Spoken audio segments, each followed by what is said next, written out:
Music Exposed. Hello, everybody, and welcome to the show that makes you want to be a musician on Twitch. Music Exposed. Hello, everybody. I hope you guys are doing well. I hope you had a wonderful start of the weekend. Just like me, the start of my weekend was amazing. I am so happy right now. Yes. So if you don't know what the show is about, this is Music Exposed. We expose the finest, the bestest, the most amazingest musicians on Twitch, and we show them to you, and we interview them, and they also perform for us. And today we have C4103 for us. And also, if you have never seen my face before, I'm Sarah Jazz. I was a touring professional musician before. Touring musician. What? How are you doing? Hi. And and now I do Twitch, and this is what I do. Now I hang out with invisible nerds that say things in the background. And invisible nerds, huh? Yeah. Okay. That's what I'm calling you. For anybody who hasn't been here before, you're just an invisible nerd. I mean, until now, you're an invisible nerd, you know? Anyways, this is a music show. Thank you so much for you suck. Where's Crowboat? Yes. That's you got a point. Yeah. Where is Crowboat? True. Thank you so much, Obrigada Warrior, for the bits. And I'm gonna sit down and say hi to our co-host, and as always, this is a 2-hour show, basically like and I'm knocking things down again, so great. Okay, this is going well. It's literally just become the Benny Hill show for real. At this point. You're just you're just like gonna knock it over. You're gonna knock over the mic. One of these days you're gonna fall through the desk. It's gonna be great. Yeah, it's gonna be great. DJ Montague, thank you so much for those bits too. Don't forget to host everybody, because that's how it works on Twitch and how we get all recommended. Anyways, let's sit down and get to meet this beautiful invisible voice of this nerd. Beautiful invisible nerd. Okay. Hello. Who are you? Hello. Hi. I'm the silence noise. I have a new since everyone has been talking about how I'm not promoting enough. Hi, I have a new EP out today called The Twist of the Friendly Knife. And if you haven't listened to it, then clearly you're a bad person. Yes. And you should reconsider your life choices. I agree. Okay, that's you really got to do it. Yeah. And then I realized I wasn't hosting either, so I better do that too. Yeah, I mean, you don't have to host your own show, you know? You don't have to host your own show, you know? Nobody needs to know that you are actually on the show. I mean, it's embarrassing to be, I don't know that I want to be associated with, I'm cool with being associated with the musicians on the show, but I'm a little worried about being associated with you, being that you clearly are sponsored by Gothic Lolita now. I mean, I don't know when that decision started. I'm a Gothic Lolita today. I'm something else every day on Music Exposed. Have you not noticed that? I mean, what I appreciate about the show is like you always go extra, and me, I always. I never show up with anything going on for the show. I never have any wacky costumes. I've never been locked in a closet. None of that stuff has happened because this is a serious show about music and serious topics that that music streamers face. The thing is that I am a girl, so I don't know anything about any, nerdy stuff, or I don't know anything about, very technical and important stuff like, music theory or music in general. And, I only got so far. And what is the music theory? I hear about this all the time. Could you tell me what is the theory of music? What is the music 42. Theory? Oh, okay. That makes sense. Yeah. That makes sense. I was leaning more heavily towards 69, but 42 also makes sense. I mean, 69 is advanced. I was saying like beginner stuff. 69 is very advancst already. It's very that's like the. What about when you get up to that 420 range? Dude, 420 is where the professionals are. That's where I am. All right. Yeah. When you're could you play? Theoretically, you could probably play a song in A420 instead of A440. I think that would be terrible. No, absolutely not. No, we're not doing that. I hate why that. not? No, I hate it. Anytime somebody requests a song, or like now I don't do like any requests anymore, obviously because of, I mean, on Twitch at least, because of, you know, DMCA and copyright and all of that. And but there was a time when people would request like 437 or 32 or whatever songs, and it's like, yeah, 432. 432 is really popular in a lot of downbeat electronic. And also like in some, like Nightwish has a lot of 432. And it's like, it's so annoying because it's like, I'm somebody who hears it, right? I play by ear mostly. And it's like, really, you hear music? How do you hear music? Yeah, there's like these two organs you have on the outside of your head, on the side of your head. I don't know if you ever noticed. They're like super weird and knorkly. I just called them my floppy ding dongs. Oh, I didn't even know what they were. So those floppy ding dongs, they make it able for you to hear exactly what I'm saying right now. You're not telepathic. Shit, dude. Yeah. Oh. Yeah. I've always thought it was telepathy. So no. But anyways, my saxophone is tuned in B flat, but I tune it. Okay. It's still tuned in 440, and anytime I would be like, what the fuck? What kind of key is this? Like I would play and be like, no key fucking works. What is this? And then it's like, oh, it's not 440. Fucking shit, dude. It's not an A420 at all. You see, that's why you said, though, the professionals play an A420 because no one else knows what they're doing. Exactly. So you could theoretically just write all these new types of sounds and music in A420, and it'll be really, really interesting and compelling. Mm-hmm. It'll really hit the emotion. Yeah. And today, that's what actually I know we're here to talk about, because emotions. We're here to talk about streamer emotions. Actually, remember? I don't have any. I know what you mean, but I don't have emotions. No. I legit I had a great day so far. I had a great day so far. Okay. So what I did was I just deleted my emotions before I started this show. That's good. Yeah. So cheers. Cheers to that, Silence. Song? Cheers to that. Okay. Cheers to being numb and dead inside. That's good for us. Okay. Yay! Guys? If you're dead inside, type A420 in the chat.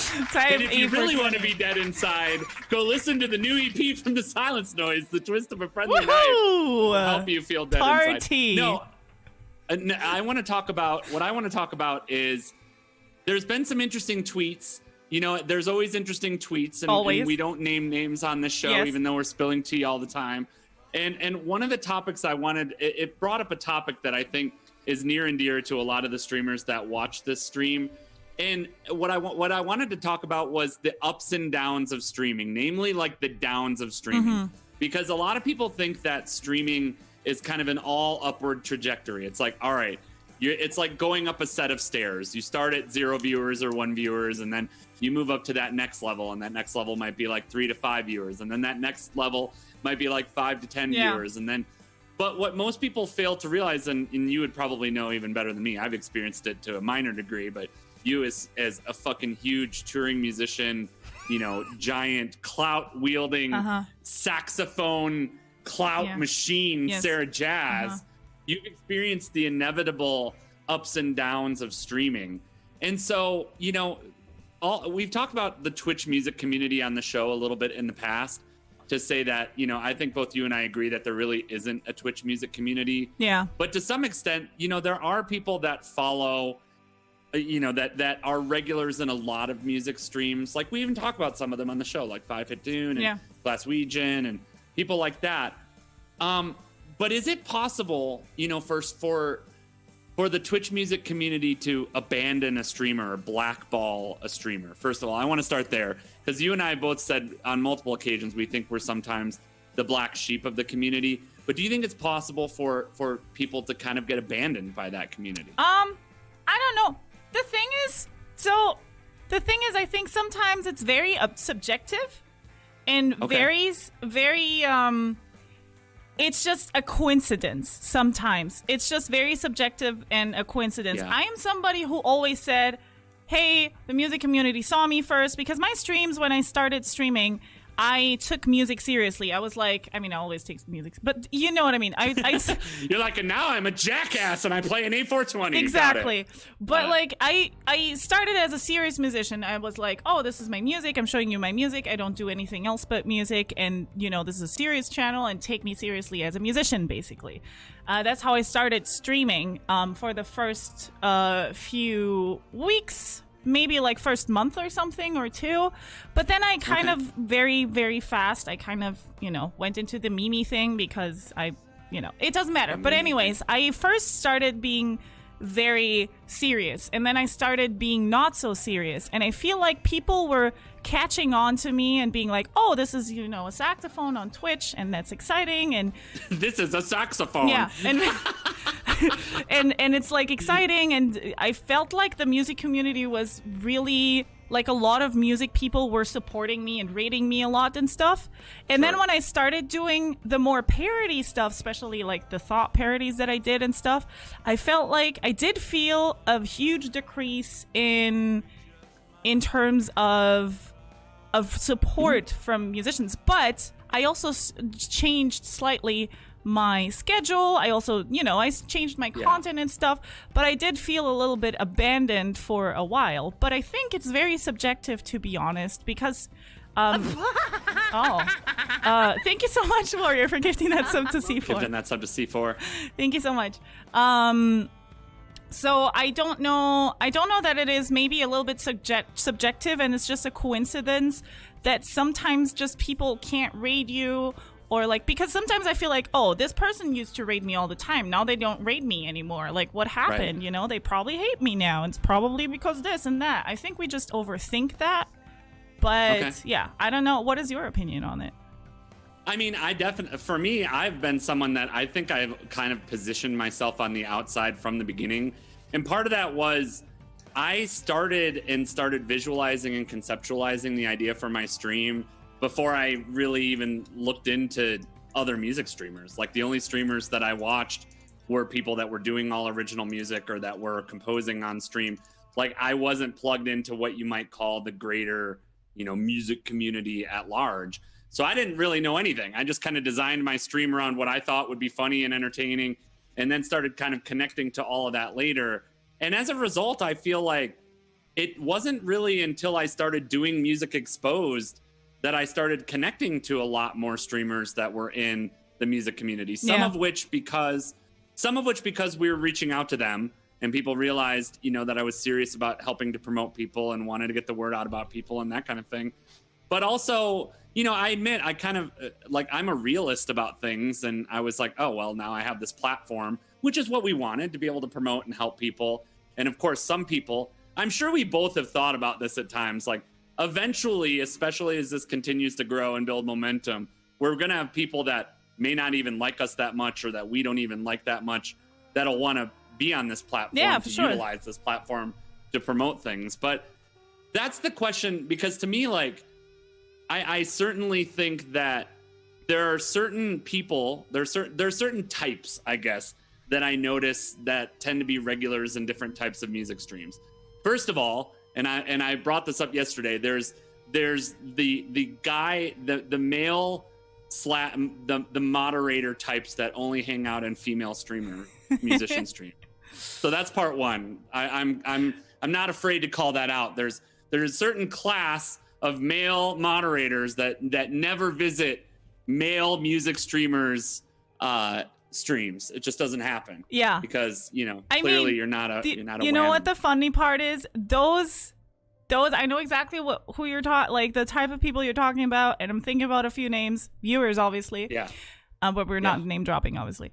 And those do not come by on my stream. If they do, it's ever like on a raid, and then they're immediately gone, because they know I don't fly for that shit. You know? So it's like, I am one of the few that they don't, but they are on every other female streamer. Can we start referring to them, because they're really like wannabe stream daddies. That's kind of what they are. Like, they want to pay for their position, you know, because I don't think you and I both agree that the word simp is normally just a comedy word, or it's like, if I'm using it as a joke, and I think the word as a whole, like, it's becoming one of those words that doesn't have meaning. Like we've talked about before, it's used for so many things. It's like, But I think like a lot of those people want some semblance of control as well. Like they're happy to be like, that's why I think they want to be like stream daddies. Yes. That's what they want. They want to be like, all right, we can help discipline the stream and we can help set the tone for what the streamer does. Yeah, we're mods for other streamers and it's working for them. That's right. I'll try it with this person too. That has happened to me too, and you actually witnessed that too.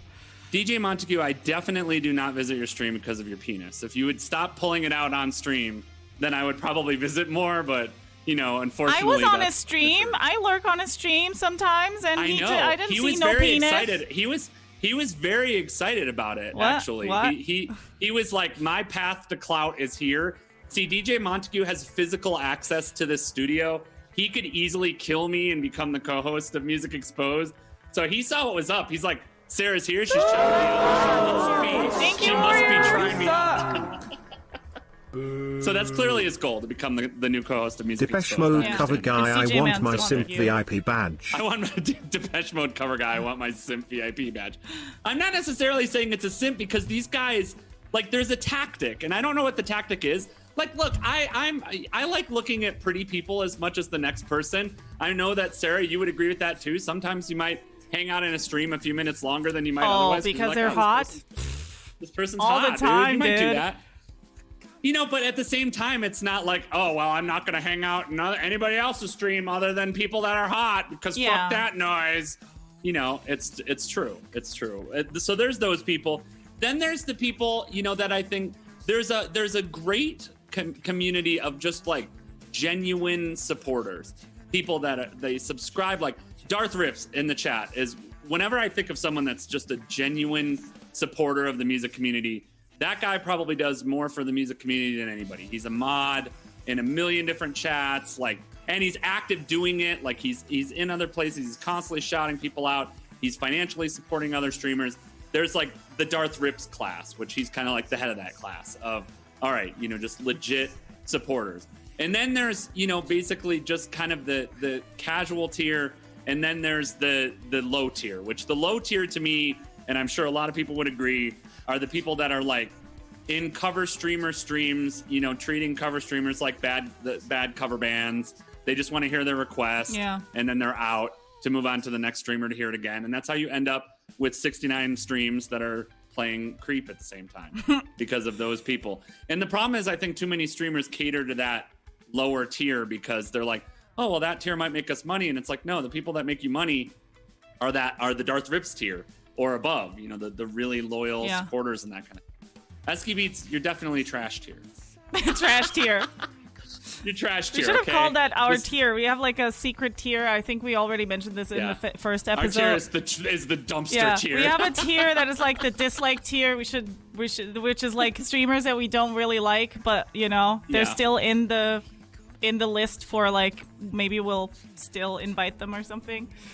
Yeah. And it should be called the trash tier. I mean, they're not trash. We just don't, fuck with them. Alice has a good strategy for it, though. She brought it up, and she actually has a good strategy for it. And I think I'm going to do this because, on my stream a couple weeks ago, before I was doing the EP stuff, I wrote a mashup of Zombie and Creep called Zombie. It was terrible. I hated it. And it's wonderful, but Alice charges extra for people to play Creep. Yes. And so I think that's going to be my strategy. Is I'm gonna have a rising goalpost. I think I'll start at $69. So if someone donates $69, I will set it up so that I can play Zombie on stream for $69. And then Creep. once I played it once, Zombie. Oh, okay. And then once it goes, once that has been played once, that donation goal should go up. So it's like, all right, $69. Now it's $169 to get it played again. I mean, I have refused to play. I have not gotten to the place where I refuse to play Creep. Oh, thank you so much, Mario, for gifting that up to Alice. Obrigada. But I have been refusing to play Zombie quite a few times because I don't know why. Zombie. This is the very funny part, right? Before I did Twitch, I always played like the very, jazz standards. And at some point I got so fucking annoyed and tired of those jazz standards like Girl from Ipanema, Blue Bossa, all those things, right? Fly Me to the Moon and all those things, right? I never played or performed Creep or Zombie before Twitch, right? So now I'm on Twitch and I have to perform things like, Creep, and Zombie all the time. So now I'm performing those jazz standards more again because I'm not tired of them anymore because not everybody requests them. So I'm like, oh, you want Fly Me to the Moon? Sure, let's go. You want Zombie? Fuck you. I don't even know, like, requests would, I can already tell requests would drive me crazy because I've already seen you experiencing it. It's like people generally just want to hear the same fucking 10 songs over and over. Like, that's how most people's listening habits are. Like, so every time you're doing a request stream, you're going to play Zombie, you're going to play Creep, you're going to play, it's like Twitch music, that's what's going to happen. And for me, that's just, like, I understand, again, it alienates me, and if I would just shut the fuck up and play covers and act like a busker, I'm sure I would be way further ahead than I am, but I wouldn't enjoy it, and therefore the stream wouldn't be as enjoyable, there wouldn't be the memes, there wouldn't be, like, all the stuff that makes me love the stream, setting up the set lists and thinking about them before the show and how I'm going to do it and prepping all the songs. Like, I've spent, I probably spent 3 16-hour days this week programming for tomorrow's show, and that's just, like, none of that would be enjoyable if it's like, all right, well, I have a 150 song library, but I know you're only going to request 15 of them, and the same, each week the stream is going to be the same 15 songs over and over. And that's the thing, talking about the audience eventually abandoning you, I think that's a curse that a lot of request streamers are going to have. Like the streamer in particular that this came from, I think that might be a problem for a lot of people. Is like, a lot of these streamers have very expansive set lists, but once the audience has seen you perform Creep 15 times, are they really that motivated to come watch you do it again? Are they really... Yeah, sure. A true follower, someone that's really into what you do, is going to stick around and learn about your other stuff that you're thinking, your other stuff that you're doing, but not necessarily that a more casual audience, not the trash audience, but the casual audience. All right, once I've seen you do it, I know what you do, good. I don't know that it's super important for me to be there every stream to watch you do that same thing again. Yeah, but that is exactly, and this goes into the argumentation why I started to be a variety streamer pretty quickly, because people get very, very tired of you just, I mean, who listens to the same band for like 3 years in a row? You know what I mean? Nobody. Yeah, exactly. Like, nobody does that. So that's why I started to do variety, because I wanted to overcome that. Is it more difficult, and maybe you grow way faster with just music? Yeah, you do. I mean, especially if you're pretty and stuff. But like, and you do like a lot of, I don't know, you allow a lot of... I'm not pretty? Are you calling me ugly? Was that low-key calling me ugly? No. Like, maybe if you were pretty, Silence, more people would like your music. Shut up. Your music is awesome. By the way, his EP came out today. I'm very excited. Buy his EP. It's awesome. Buy my EP. It's on the silencenoise.com, and it's really awesome. Yes. It really is. I've been promoting this all fucking month, I think. I've been Well, you're on it. We did the video together. That was released this week, and we didn't talk about it last week. One of the things that was super cool about that process, and I know this is totally... let's change the title of the show to Narcissists Exposed. Yes. Because now it's just a show about us. One of the coolest things to me about this, and I don't know how many of you out there that are streamers are watching this or listening on the podcast, it was kind of cool to do a music video with the green screen. And it came out so much better than I would have imagined. Because first of all, I think you and I both bought into it, which was cool. Yeah. Like, when you're in a room by yourself recording green screen footage, and you even did the same thing when you sent me the raw footage, you gotta feel kind of stupid. I did feel stupid. Silly. Like, and it's the same. Like, I feel so stupid when I'm doing it, and I'm like, get in the zone. I recorded it, and then I was like, gosh, some of the stuff could be like, it's muted, right? I recorded it muted. I was like, if I send this video to anybody else but you, like accidentally, right? Like accidentally I sent it to somebody else. I was like, this person probably thinks I'm trying to hit on them. because I'm like, playing with my hair. Yeah, you're being all sexy and you're doing your but thing. but like sad sexy, like melancholic sexy. That's what I tried to go for in the music video. So I was like, if I send this to somebody else, they will be like, this is sexual harassment. What the fuck is this? I think we should do that. We should put that on your Patreon, because I did that once. Because I do a lot of meme videos on my stream, which is me being more stupid than Sweet Punishment was. So at least I had a couple of experiences where I'd filmed against a green screen and I knew how stupid it was going to feel while I was doing it. Like like Pro or Streamer, for example, I have a scene where I'm hitting myself with a guitar and then I explode. So that's a thing that happens in that video. And so I'm like, all right, first I have to hit myself with the guitar and then I have to be in the position to be hit by the guitar. It's the stupidest looking thing that you'll ever see in your life while you're doing it. Yeah. And you're even doing the same thing that I do, because eventually you either just start laughing or you start making faces. So at the end of every segment of video that Sarah had sent me, there was her making some dumb face. She's like, and then turns the camera off. I did that, yeah. I was like... Yeah, it was so good. And I'm like, but it really it expanded my thinking for sure, because I'm like, wow, these can, once you've edited it down and you found the good footage and you've done that stuff, it can come out really well. And there was a lot of cool stuff that we could do with that footage. And it definitely changed my thoughts about how doable it was, because as we were building this, as I was writing this EP, I was like, yeah, I mean, I collabed with you in Germany. You got, Alice in Portugal. I got Dora in Minnesota. It's like, no one's here that we could go out and film a music video. So we're going to have to do something with green screen or combine footage in some way. That's just how it has to be. And it came out so much better than I would have expected. It really came out amazing. I love it. I love that music video. I mean, I had a few, tweaks, but other than that, from the get-go, I really loved it. Sarah's just like, I would have edited it differently. Well, you know what? When it's your EP and it's your video, you can edit it differently. Shut the fuck up. The reality was, I'll tell you why I didn't do it. Because I was, and I love Music Exposed. I don't care if people know. I have been up against deadline after deadline after deadline after deadline, and that music video got pushed so far back to the point where you didn't have time to film the footage until, like, I don't know, a couple days before that. It was like after last week's Music Exposed. Yeah. It's like, well, the EP's coming out. I have none of the shit designed for the show. It's like, for me, for anybody that's watched my stream, like, I have a ton of design work to do for the show. None of the songs were designed. I had a tribute thing that I did this week for Miss Mary Lou. So I wrote a whole new song and did a video for that.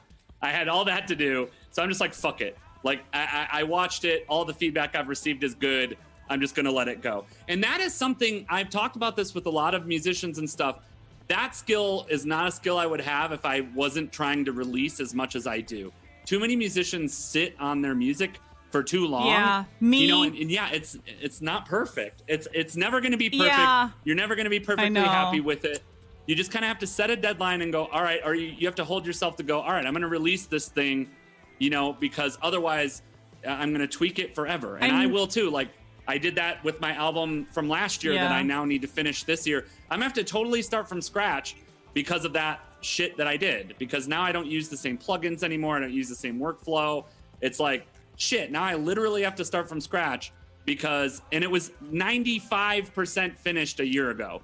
Like, I could have just been like, all right, it's pretty much done. But instead, I let it sit there, and now I'm fucked. It's a year later, and it's not out. Yeah, but same, though. I have a song, and you wrote the lyrics for the song, because I finally was like, I need to do something about the song. But since you wrote the lyrics for the song, what does it feel like? What it feels like. Yeah. What does it feel like?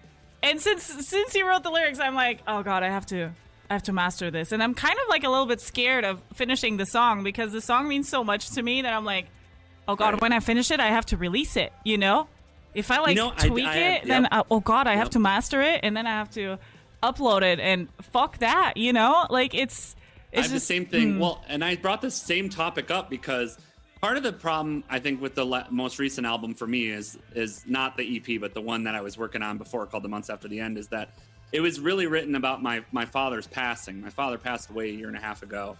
And basically all of the songs on that album were the songs that I wrote in the few months after he passed away. That's why the album is called The Months After the End. And I think a lot of the reason why I let it sit on the shelf, especially as I started focusing on building my stream and doing things like that, was exactly what you just described of, oh shit, now I have to get this done, and it's so meaningful to me. Yeah. And when the emotions get wrapped up in it, you want it to be perfect, and I do too. It's like I want it to be perfect, and especially since some of the songs on it I think are the best songs I've ever written, and it's just like, all right, well, that fucks me. It fucked me. It made me sit on it a year instead of having it finished last year when I had it done, because, you know, so you just have to release. Like, that's the thing. You do. Chat, you just got to do it. You got to go, you gotta do it. And it. This is from the two people that never do it. So, I mean, sometimes do it. Hey, sometimes I do it, but not all the time. Hey, if you're talking about doing it, I never do it, ladies. That's just never happening. But if you're talking about releasing stuff, I release stuff all the time. Yeah, so, but I release stuff all the time too. But it's like the very Animal important Crossing. songs. Yeah, the very important songs. I'm like, oh fuck, you know. Because also there's a little bit. I mean, yeah. Was it Hameta who said like there's always going to be an excuse, or was it Creative There's Minds? always an excuse. Yeah, there's always going to be an excuse. And my excuse right now is also, I'm like, okay, I used to be this musician who used to tour with bands, full bands, and now every time I release a song, it's going to be produced by me, it's going to be made by me, because I don't feel like gathering a band and paying a band for that, just for recording a few songs, which I probably should do. But then I feel like I did all of this, like I programmed or played all of the instruments, so it doesn't feel as good quality as some of the things that I recorded, because I used to be a studio musician too. Like, I used to work with, like, you know, great people and great audio engineers and you know, great bands and stuff, and all of that stuff had so much quality. And every time I do something only by myself, where everything is done by myself, where it's like, is it even worth to put out there? Because it's just me. It just feels like, I also don't accept gigs. Like, I have a ton of like offers where they're like, oh, do you want to play like saxophone and sing over playback live? And I'm like, no, that's fucking stupid. Like, at least I need a keyboard or a guitarist or something behind me, because that's good music. I don't believe in the, like, I'm playing along to a fucking playback or something. You can go on YouTube to watch that, or you know what I mean? Like, it's not as, I have a kind of certain standard in terms of quality, so most of the time when it's my own stuff, I'm like, I don't have a band behind, and it probably sounds like shit, you know. So I'm kind of also like the song Carousel that I released a few weeks ago, I already hate it. Like, I can't listen to it. It's like, it's so bad. It's such a bad song. Why did I even release? I'm like, why did I release this to the public? Why is this on Spotify? It's so bad. But that is the process of writing songs and making music, though. And that has always been my process too. When I'm writing something, it's always that roller coaster. It feeds into the same topic we're talking about today, of the ups and downs. Yeah. Like, you're always going to have ups and downs relationships with things that you create. It's just how it is. Like, I'll have periods, and I think there's a period in almost every song that I write that I want to give up. Like, great example off this EP, Darkest Moon of Midnight. I've talked about this before. Existence 130, Dora Day did the vocals on that song. She was not meant to be the original vocalist on that song. I had written that song with Miss Mary Lou in mind, who's been on the show, and I love Miss Mary Lou, super talented vocalist. I wrote that song back in January and sent it to her, and then COVID hit and life went crazy, and she just was not able to do it, and then that song sat for a while, and so it was like up and down, and I kept going, I love this song. You even attempted to do a take of it at one time. It was amazing of you to try and do that. So it was just like up and down, and I feel like you always go through that relationship with song. I do that after I release stuff too. Like, there'll be occasionally times I play songs on the stream, and I'll go, this song, you know, is not really resonating with me right now, or I just will go a long time without playing it. I'm like, no one likes this song. Yeah. And then I'll release it, and I'll do, like, here's a great example. I've started to get feedback on the EP, and a lot of people tell me that Drunk Pigs is their favorite song off of the EP. And I'm like, what the fuck? Like, to me, that is probably, I love every song on that EP because I wrote it, don't get me wrong. But at the same time, I'm like, that isn't the song I would have imagined people would have been like, Sweet Punishment, Twist of a Friendly Knife, or like, nope, Drunk Pigs is the one that sticks out to everybody. I'm like, okay, well, okay. Yeah. You know, and I think that's the same thing for you with Carousel. Once it's out in the world, it's not yours anymore. Yeah, so you can have true. You can have whatever relationship you want to have to it. You can say, right now it's not mine, but the important part is that you don't necessarily have Yes, you own the song and it's your song. I know what you mean. It's not yours anymore. The ownership of it. Yeah, it's just out. It's kind of like a child or something that you put out in the world, and it's like now it's 18 and it's just going out into the world. You know what I mean? Like the child is now doing whatever, and you're like, well, I created it, but like I can't really control it anymore. Like I can't do anything to it anymore. It is what it is, basically. Like the moment you release it, it is what it is, you know? Yeah. And that's the funny part, because like I've been trying to think about it. Well, me as an artist, and I'm sure you think about this too, like reactions and responses and feedback are so important to me. Yeah. Even the negative stuff, like I hear everything, and I'm sure I probably hear the negative stuff more than I hear the positive stuff, but it's really important to me because I contemplate it as an artist, and I go, you know, for me, my journey, I believe, as an artist and a songwriter is to explore my, you know, kind of what people are seeing in the art that I'm not seeing, because I'm creating a thing and then other people are projecting whatever they're projecting onto it. Yeah, and they see something else. And part of what I've realized about that song in particular, like Drunk Pigs, is that I just feel like that song has such a 2020 energy.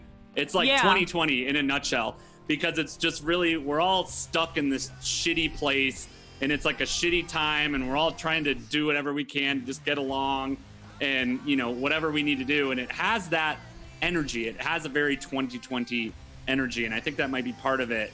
And but it's interesting to me because once it's out there, that helps you explore as an artist. I can take that feedback, and the job isn't to write the song again or to go like, all right, well, now that I have this feedback, I'm going to write a better Drunk Pigs. It's to go like, all right, you know, how does this reflect on me as an artist, and what's the next thing that I want to say, and what do you want to do, you know, next? And I think that's what.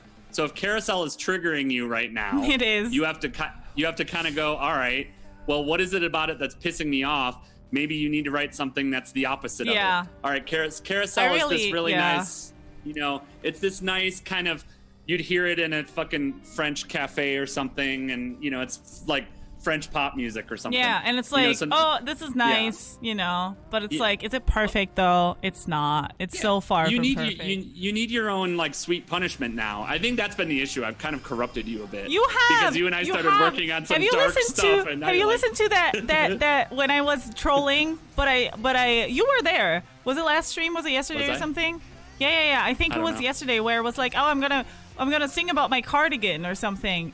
But the backing of that is very, I've noticed it's like very Sweet Punishment too. It's like very heavy, like that, you know, that wah bass kind of like, you know what I mean? Yes. Like the very dark stuff. Like that's I kind of want to do more of that. But like it's very funny because I think I wrote that song kind of at the same time as you were writing Sweet Punishment, or like, well, probably. Yeah, I think it was kind of at the same time because I have it sitting for a long time. But Creative said he needed this, by the way, and I just want to say, if you think I sound silly or Silence sounds silly by saying these things, it's because we're being silly. We're being so silly by not releasing shit. Because I saw this tweet of this producer. He was like, it was a viral tweet of a producer saying, "Oh, I just sold a beat that I produced and uploaded to YouTube that I thought was not perfect, and I thought it was like shit, but I just uploaded it because why not? And a label bought it for like a few $1,000s, and he was like, just release your stuff. Like if you create something, just release it, because you never know who comes across it." And it's very true. The time I'm not releasing Listen, Sarah, you always know who's coming across things because it's in your DMs. I mean, that is very true. I always know what they look like inside of their boxer shorts. I never know what their face looks like, though. It's like, I don't know who it is, but I know what their penis looks like. You know what I mean? It's like, oh, thank you. I will totally recognize you, I guess, or whatever. But like the time we are not releasing something is the time we are maybe missing opportunities, and somebody important who makes a difference coming across that song or that creation. That's right. Someone important could come across it at any time. Yeah. You know, it's true. What is your what is it? No, it's nothing. It's good. I think it's good. So when are you gonna? Like I said, I think that now your job as an artist, if I were telling you what to do, would be like, all right, you got to explore that feeling. It's like, all right, this isn't what I want. If you want to write a fucking Sweet Punishment kind of song now it's your job to kind of do it. Yeah. Whereas for me, that's definitely going to be the next exercise. It's like I have one more specific thing I have to do with finishing that next album. And then I've realized a lot of this stuff, I mean, all of my stuff is very angry and ragey and angsty. I think that this EP for me, the theme of it when I think of the whole thing is dissent.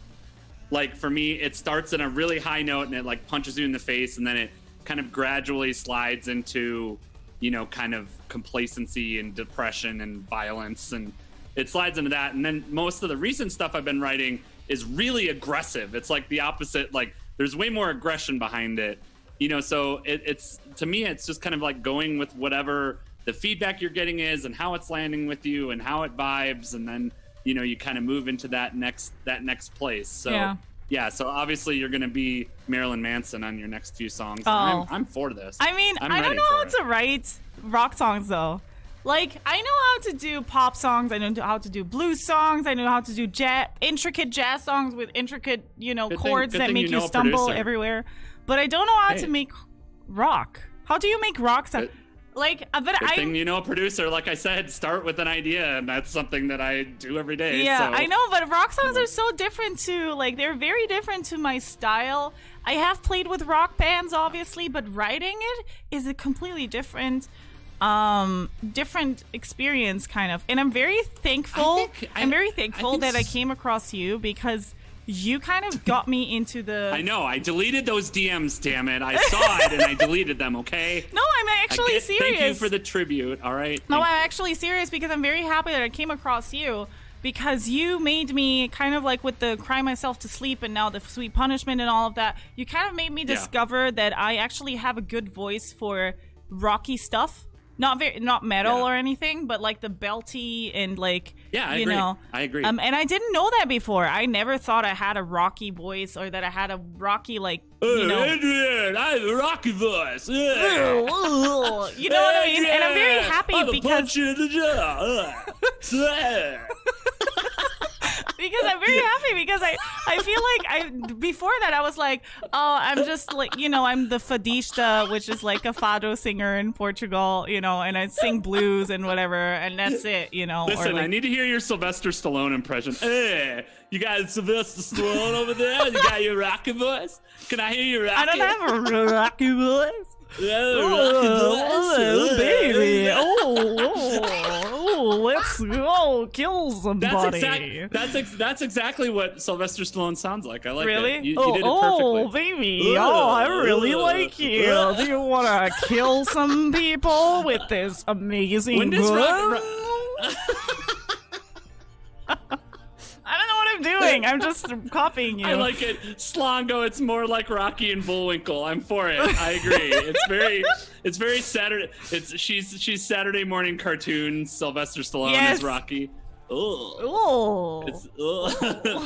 But no, that was the first thing I thought. Like for me, it's one thing that I have not explored a lot, and that was so fun about this EP is the fact that I haven't done I've never really worked with other people. I was in 2 bands for a very brief period of time, but my creative process has always been a very internal, kind of lonely process. I just do everything myself. I have a vision for it. I realize that vision. And as I've grown as a songwriter and a musician, I've become much better at realizing that vision. Like that's what it is. Yeah. But one of the things I've always felt I've had an ear for, and that's, you know, when I first heard you singing, that was the first thing I thought, is you have a great belty voice. Like, for me, obviously, I'm looking at things through kind of a rock lens, you know, so I definitely want to do more production. That's why I've kind of put myself out there for people. You know, there's been certain artists that I've offered to do that for. I mean, I definitely work on anything that you wanted to work on. And there's a few other artists like, you know, Alice, a Little Alien. I've actually already trying to work on another project with her at this point. Nice. And, you know, there's just some people that I have that eye for. And, you know, for me, I can hear something in a person and know like, hey, you should think about doing this kind of thing or that kind of thing, which I know is the producer voice, because for me, I know that my talent is never going to be, you know, just being the best musician. I've certainly improved as a musician since I started on Twitch. Obviously playing 2 or 3 shows a week really helps with that. You're rehearsing all the time, you become better as a musician, but I'm never going to compete with a Jersh or a Thomas Frank or even a 4 After Ever, all these guys that have been playing guitar and mastering their instrument for years and years and years, because everyone knows that 4 After Ever masters his instrument. He is the master of his instrument, one might say. You know, so at this point, but when you're good at it, it's like that wasn't what my goal was. My goal was just to become a great songwriter and to go, how can I write the best song that I can? Yeah, you know, but every you're time great at that, though. You're a great songwriter. Yeah, and that's what I love. You know, because to me, if it were just like sit down and practice my instrument, you know, sit down and play with your instrument every day, kids. You know, that just wasn't all that compelling to me. Every time I would sit down at an instrument and try to play somebody else's music or try to learn that stuff, I just end up writing something. Yeah. Or I'd end up being like, this is what's happening right now. I want to go this way. But that's why I always wanted you to become like the Sunfire. Oh my God! Thank you so much, Sun, for the raid. Thank you. What are we doing? I don't know. Are we dancing? Hey, let's give it a little Sylvester Stallone.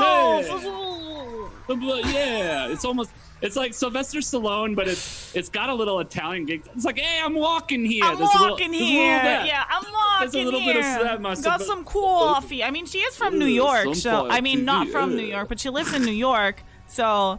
Hey, Sunfire. Hey, Sunfire. You got some coffee? Coffee? You got some coffee? I don't know how to do that. Sunfire, follow my Instagram. It's a great Instagram. Instagram.com/Sunfire TV. It's really good. Where the drums are happening. You know. Thank you so much, Sun, for that raid. Everybody go follow Sunfire. She's amazing. She's an amazing and super funny and super entertaining drummer, and she's really cool. I really love her. Thank you so much. This is the Sunfire's like, I don't sound like that. I don't sound like that. Yeah. You don't sound. I'm Hispanic. She doesn't sound like that. She's Hispanic. That's the thing, though. She's like in New York, like, you know, being like. You know what? What? I think Sunfire is all an act. I think Sunfire is actually a hologram, and that there's someone else behind the scenes. She's perfect, you mean? Yeah. I think Sunfire is actually controlled by Kelborn. Oh, and it's just like Kelborn is the puppet master, and Sunfire is actually like that. I've never seen them apart, so that was always weird. And every time she talks, he shuts up. So it's like, you know, that makes sense because he can't talk at the same time. He's got to project his voice. It's tough. It's tough to talk like that. Yeah. We've uncovered this. Listen, on my Instagram, Instagram.com/SunfireTV, make sure you leave a comment about this theory. Tell them that you heard it on the Music Exposed show that Sunfire TV is not a real person. Instagram.com/SunfireTV and comment, I know about Kelborn on her latest post. Do it right now. Yes, do it right now. I know about Kelborn. You need to put it on all of her recent posts. She really enjoys. You know, we really enjoy when you do that. Yeah. It's important. It's like because she likes to do she can't fool her fans anymore. It's over. I agree. It's done for. You're done for, son. Hey, we know your secrets. Sylvester Stallone over here. You can't fool Sylvester. He knows everything. Okay.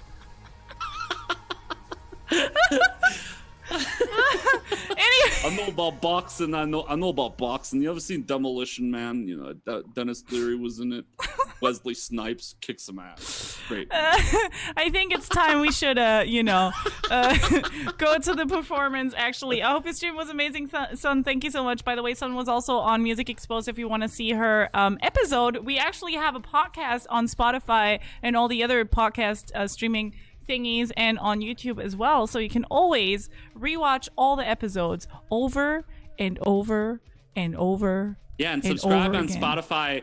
Really subscribe on Spotify. That helps us the most of anything, because the more people that subscribe and listen there, it's free. You can subscribe there. It helps expand the reach and bring us new listeners to the podcast. So that helps a lot. Some people actually messaged me. They were like, "Oh, the show also works really well as a podcast." Like, because some people listen to the podcast because they miss it, and only listen to the podcast because they're doing other stuff at the same time and can't look. And they say it works really well. They're like, I'm tired and uncomfortable looking at Sarah's Gothic Lolita outfits. I just want to listen to this so I don't have to look at that. How am I Gothic Lolita, though? I mean, I'm Gothic, but why Lolita? Google it. You'll I know what a Lolita is, but like... No, Gothic Lolita is a company. They are a thing. Oh. I'm missing these to be like a full... I think... Okay, this is my final look. I have. Yeah, that's so goth. Puffy earballs are the gothiest thing No, I've they're ever Lolita. thought of. They're very Lolita, and the rest is gothy. You know what I mean? Those are very They're Lolita. very Okay? They're very Lolita. Those are beautiful. Right. They're like my pussy. Hey, we got a guest over here today. We got a guest coming over here. We got a guest over here, and he's drinking a lot of coffee. He's drinking a lot of coffee. All right, let's get him some coffee. Anyways. Let's get some coffee over to C4. Anyways. C4. Fucking C4's over here. We gotta let him play his fucking songs, I present to you today's guest and his performance. Please give it up for C4103. Let's go. Yeah. What up, Music Exposed? From Boston. Got my coffee this morning. I'm going to play an original song for you. This one's called Coherence. Let's just get up and running.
TV drumsticks.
guys heard most of that.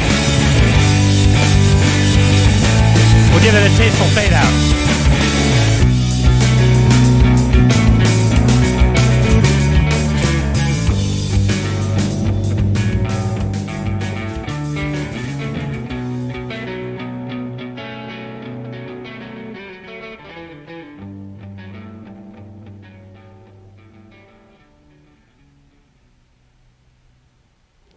There you have it.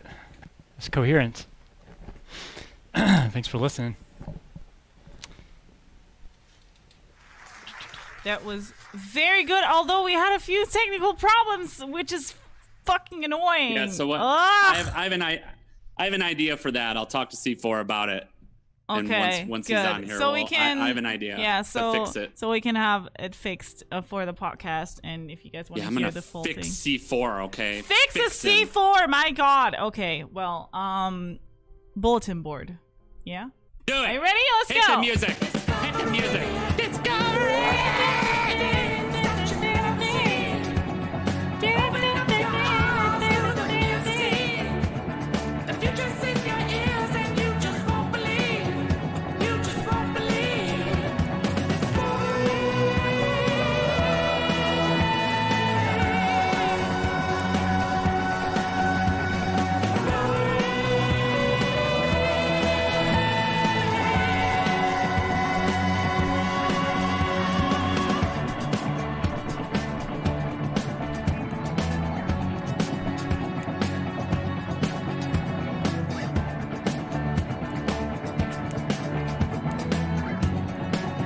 I'm just snapping. I like it. I like it.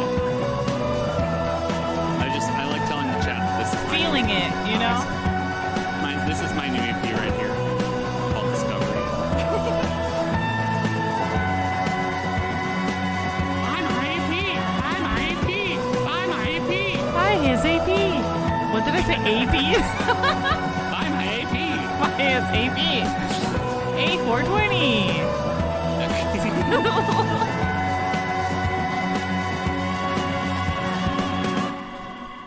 It's got moments, man. Yeah. You're right, Rising. It's got moments. By the way, C4, thank you so much for the raid, and Silence, take it off, or take it off. All right, well, the first promotion, as we said, hold on, let me get it ready. Where's my kazoo? Is the Silence Noise, aka me, has a new release that just came out today. It is called The Twist of a Friendly Knife. It is one of the largest Twitch collaborations that I have ever seen. The primary features on the album are from Alice the Little Alien, Dora Day, who you know better as Existence 130, Jay Dublé, who's another underrated streamer that we'll have here on the show eventually, and Sarah Jazz. And there were also contributions on Drunk Pigs from Here is Steve, Kaipi Streams, Miss Mary Lou, Plastic Josh, Poison Coffee, and Sabby Lou Sounds.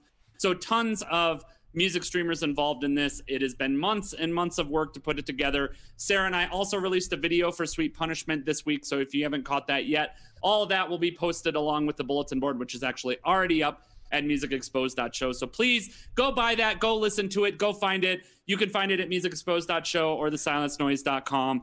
Let me know what you think. I can't wait to hear it. Then tonight, this is what? And then quickly tonight.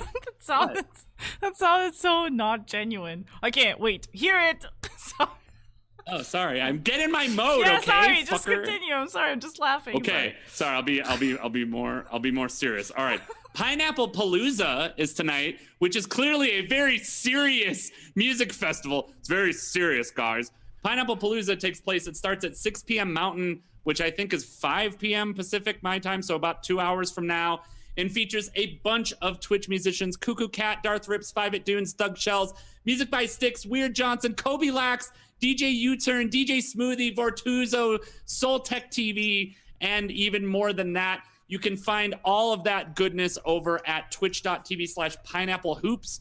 For those of you who don't follow her, make sure that you are there for Pineapple Palooza. Saving Music Live is going on right now. It was a little bit early for the deadline for this, but if you have not checked in on Saving Music Live, make sure you do so over at twitch.tv/Saving Music Live.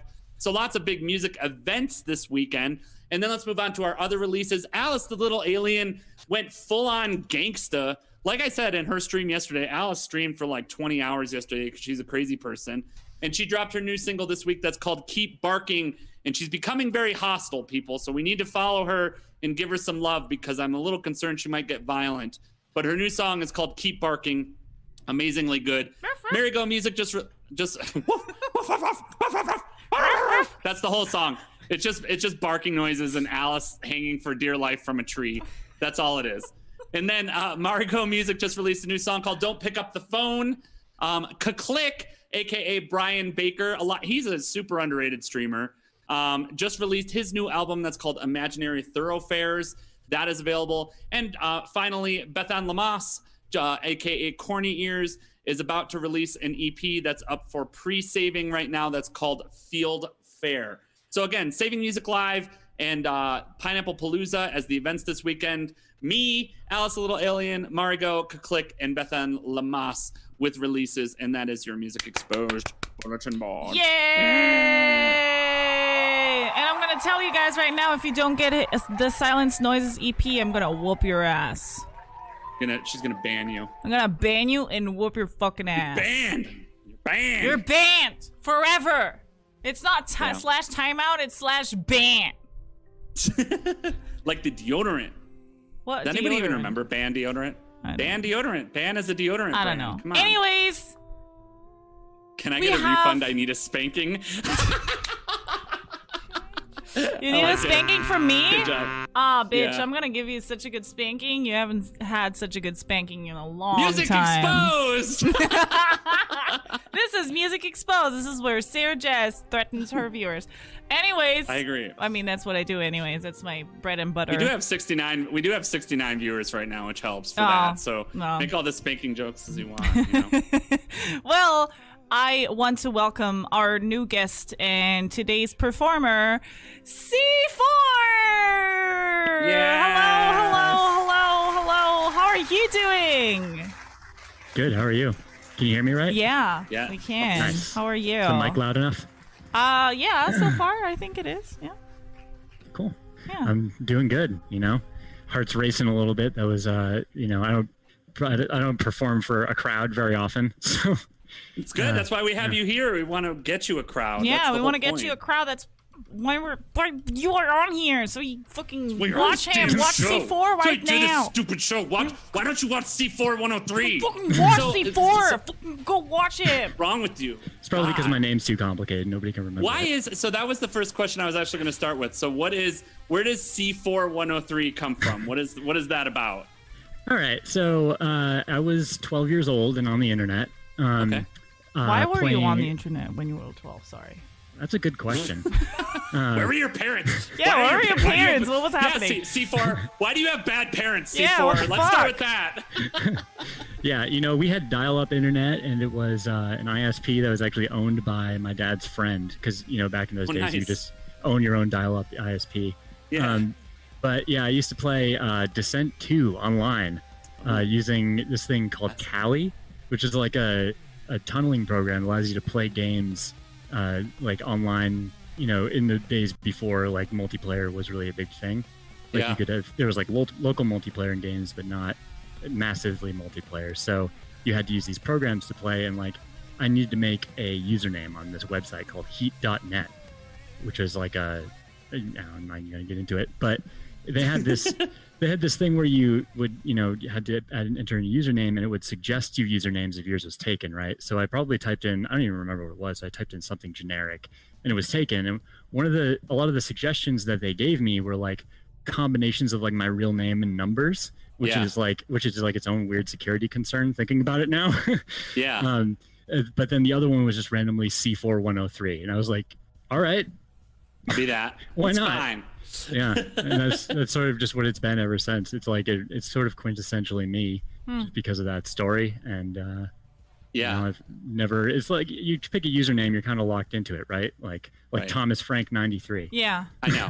If only he had the underscore. If only he had ever, you know, tried that. Just checked. Yeah, just checked, That's but true. he didn't. So you know, but sad for him. So why were It's you on the internet when you were 12? I'm very, very, very concerned about that. That's my first question. Sarah's parental control. Well, the internet maybe. was a very different place when I was 12. Let's think about that for a second. That is true. I know, but for me too. But on the internet with 12, the only I would only be allowed to play like Age of Empires like through the internet with LAN or whatever. LAN. Yeah, LAN. But I wasn't LAN party. I wasn't allowed on the internet like on chat rooms or anything other than, playing with my friends or something. You're also 12 years old, Sarah, so that doesn't help. You're older. I think you are younger than the people on this panel. You think so? Yeah. Okay, how old are you, C4, if you're okay with answering that? 34. See? Yep. I'm 29. I'm the same age. What? That's because this is why you're a musician and not a mathematician right there. I'm the same age. I'm totally the same age. Okay. Yeah, close enough. Yeah. Okay, well, that was my question. Why your parents let you be on the internet when you were 12. Oh, nice. Yeah, I think it was more of a thing that they couldn't stop me from being on the internet, because I've been into computers since I was a kid, and, I'm a software developer by trade now. Not at first. Okay. I started building computers with my dad and my brother. They would, back then when you wanted to get a computer, you either bought it from HP or, Dell or whoever was selling computers at the time, or you basically went to these things called computer shows where they would rent out like a convention center for a weekend, and all these vendors would come and you'd buy different parts for your computer from these different vendors in like a real IRL place. Before the days of like Newegg and Amazon and stuff like that. I started learning how to work with computers at a very young age. And, my brother was an electrical engineer, and, during those times he was, very into computers as well. So I would just get hand-me-down stuff from him. I did get, I don't think I had my own computer when I was 12. I think I got my own computer a little later than that. Probably around like 15 or 16 or something like that. Same, yeah. Yeah, the first thing I installed on it was Winamp. Winamp? Kicks the llama's ass. Yeah, it really whoops the llama's ass. Kicks the llama's ass. Yeah. Well, we can all thank Winamp for Reaper though, because Winamp, the developer of Winamp, went on to cash out and develop Reaper, which is what it is for everyone. Yeah, I was just gonna say that actually. Yeah. So but yeah. So how did you find out? So obviously you've been techie all along. Have you been streaming for a long time, or is this something that came about fairly recently? How did you end up on Twitch? So, I think my first stream to Twitch was actually like in 2015. I was living in a rented house shared with a friend of mine that I've known for a very long time and playing music with. He was my roommate then. And we would write music together and we would jam. But then, I had my whole studio set up there, like in my basement, and I had already been sort of streaming games on Twitch a little bit. Like I used to play FF14 and I would stream my raids and stuff. Super casually, like not even a face cam, not even talking to the chat, just like, here's the raid. More so like that other people in our FC could watch. But, we started streaming just jam sessions basically, just because this is back when Twitch only had the creative category. And we would be jamming and be like, oh, why don't I just stream this on Twitch? There's a creative category. So I started doing that, and people started coming into the chat and typing !SR YouTube link. And I'm like, am I missing something here? What is this? I didn't even know what was going on, because I wasn't a viewer on music streams at that point. Right. So I was just sort of like weirded out by the whole thing a little bit. And then, I basically just moved over to YouTube for streaming. But partially for tech concerns at that point, because YouTube has a better tech infrastructure in general. Mm-hmm. Twitch has gotten better over the years. But, back then it was just like I didn't have a following on Twitch. So it was just simply a thing of me being like, oh, well, I'm mostly doing this because, a couple of friends of mine that live like 3 hours away, we make music together as well. They both play guitar. Sure. And we would work by them sending me a project and I would record stuff over it. So it was handy for me to be able to stream so that they could hear what I was doing and give me feedback about the drum parts I was writing. So I would do that to YouTube and just send them private links, right? So I did that for a while. And then, a couple years ago, I was on Twitch watching some game stream, right? And the game streamer, one day he just decided to play guitar. So I was like, oh, cool, he's playing guitar. I'll check that out. And so he plays some songs. I'm like, oh, this is pretty cool. And then he raids Mr. Greggles. And oh yeah. and then I'm like, what is going on here? And like people are requesting songs, he's playing them, and I was like, oh, but this is crazy. I mean, I could do this.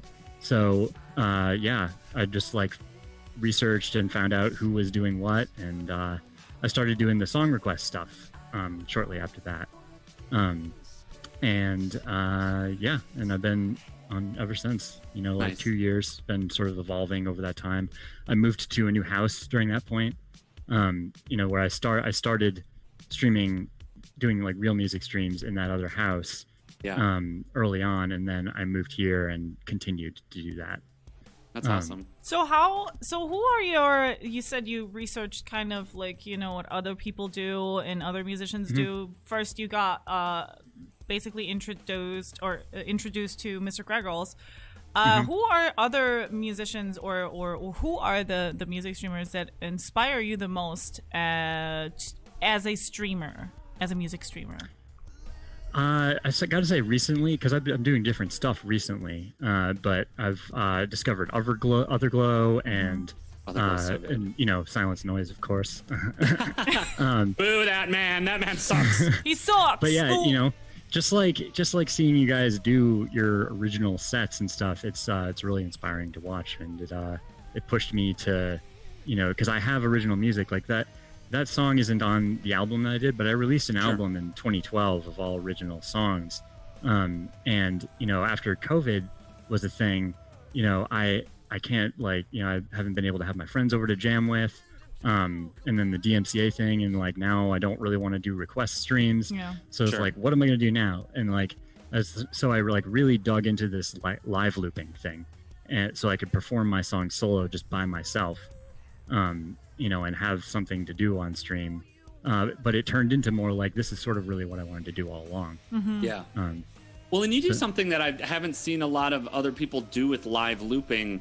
Like there are certainly a lot of people that are very skilled live loopers here on Twitch, but you almost remind me a bit of like Elise Trow or someone that moves between the multiple instruments. And so you're doing like advanced composing and advanced composition in your loops to like put them together, which I don't think I've seen. Praise, because Elise Trow is like, oh my she's gosh, amazing. So talented. Well, and it's cool to see, because it's something that I never even would have considered before I saw your stream. Where it's like, for me, I've always thought that you were one of the most kind of technologically advanced streams I've seen on Twitch. And obviously, as you mentioned, you're a designer and you're an engineer, so you have those things. But that approach to doing looping is even more challenging, because you're juggling multiple things in your head. You're like, all right, maybe you have a beat in your head, maybe you don't. Or I guess I'll ask the question then, rather than assuming. So when you're doing that, does it start with the melody, or do you start on drums? Like where does it normally start? Or are you just normally kind of in the moment jamming, and it's all just whatever comes up at that moment? How does that work for you, or maybe even a little both? So I start on the guitar, right? And like whenever I'm writing a song, I will just sort of get really stoned and sit down with my guitar and I'll just to do a callback to the Ed episode, I'll just noodle. Yeah. I'll just sort of sit there. Really important. It's really important. Yeah, I'll just sort of sit there and feel it out. I'm not like incredibly skilled on the guitar, but I've been playing guitar for a long time. Like my dad's a guitar player, and he's probably played the guitar for like 50 years, right? And when I started playing the drums, it was like 5th grade for me. I was doing like music lessons in school, and then obviously we had guitars in the house. My dad taught me how to play bar chords, right? So I was sort of like learning them in parallel. And I was a band kid growing up in high school and stuff, so I studied music theory and all that. But I wrote this down because I thought it was an interesting thing that you guys talked about at one point with Ed, where when you learn music, you have to learn the stuff, but then you have to forget it. Yes. And it's important because I saw this talk with Victor Wooten where he was talking about music being sort of like a language. And he doesn't think about like, oh, I'm going to play G minor now, or I'm going to play whatever chord. He just knows. Yeah. And he doesn't have to say it. But I'm not Victor Wooten, but I just sort of go on instinct, right? Like Sure. those songs, like they're like when you break them down, they're pretty simple. Like that song is 2 riffs. It's a picking riff and a strumming riff, and they're essentially the same chords both times. It's just like the strumming makes it more intense. Yeah, of course. So I'm just like sort of building up and breaking it down, and then noodling over the top of it. And I mean, since I've started doing the live looping thing, it's sort of made me think about it a little bit differently. Even like I've thought about different approaches to writing music, where I'll instead of starting out with a longer riff, I'll start out with like a tapping riff that's like maybe a bar or 2 bars, like something really repetitive. And then the second loop I put down, I'll do something longer with like more drawn out chords or something. And so that the whole loop fills out a little more. And then it gets more interesting, adding stuff on top of it afterwards. Yeah. But the looping thing is fairly new. Like I said, I just started like really getting into it after COVID was a problem. But even before then, I was doing looping because my buddy Chroma Studios, who's also on Twitch, before COVID, we would do collabs in person. And he was my roommate at the old house. Like I've known him a long time, and we've been playing music together for years, probably 15 years at this point. And he has a bunch of original songs that he has written and can play, but he also improv loops on guitar and bass and like now vocals. He'll just do sort of like train of thought vocals to the stuff. Okay. And we were doing that in person for a long time. For a while back when requests were still a thing, I would do Thursday night drum request streams and then Friday night jams where he would come over. We just have some beers, low pressure, and like his looping setup has always been a Boss RC300. I don't know if you're familiar. Yeah, that's like kind of the standard. Ed uses one. Yeah, it's like an analog looper, right? Yeah. But the Boss RC300 is actually pretty limited in what you can do outside of a scenario where you're a solo performer working with it. Yeah. Because if you're trying to loop with other people, we did this at first where I just hooked up MIDI cables to it and I tried to get a clock pulse out of it so that I could sync my BPM in Ableton to that. And we did that for a while and it works pretty well, but the BPM fluctuates with it. It doesn't send out a perfect MIDI clock. Interesting. And I don't know, maybe his is just messed up or something, but also with the RC300 you can't separate audio wise like the live instruments versus the recorded loops. Like there's no way to send them out as separate audio all coming output. out It's just all so for a while we were doing that where like he would do his looping with the Boss and I would MIDI sync to it and put drums over it, and so it makes it so I can be able to pick up the guitar, right? Because jamming along with him while he's looping, like I'm sitting there playing the drums and I can get pretty creative on the drums, but it feels a little bit limited at some point where I'm just like, okay, I can only play the drums, especially now doing something like that where I've had a taste of being able to play whatever instrument I want at any given point. So right before COVID, I had figured out I had him also get a loop pedal or a MIDI foot controller, the FCB 1010. I have one of those now. That's what I'm using to control my guitar loops. But I had him get one before COVID, and he brought it over, and we hooked it up to the system here, and we set it up so he's doing his looping in Ableton also. That way we're all looping into the same project, and it was starting to get really cool. And then COVID happened. Yeah, exactly. And now we can't hang out, but we've actually continued it remotely, where I do collab streams where I can, I developed this system where I can pull in people for collabs. It's a bit different from how, it's essentially the same thing, but it's a bit different from how people currently do collabs on Twitch most of the time. Currently how they do it, it's like, is the Wax Wayne kind of method. Yeah. I call it the Wax Wayne method because he was the one who started it. Because him and Matt Gaddy and so the way they're doing it is just sort of like it's like a train, right? Where I think it was who was playing drums with them. I think it was Maxa Drums. Yeah. Kappa. Yeah. You have to acknowledge him since Thomas Frank is here, and he'll cry if you don't. Thomas Frank is here, and he's Thomas. part of the Kappa band. Don't cry, Thomas. I love Kappa. Kappa Kappa forever. Right. But yeah, so I thought how they would do it, and correct me if I'm wrong, but I think it was where Maxidrums would play the requests on his stream. You would drum along to them and then pass it on to the next person and then to the next person. And then you listen to the person at the end of the train, right? Is the way that works. Right. So the way I do it is a little bit different, where I'm using separate video and voice chat software, right?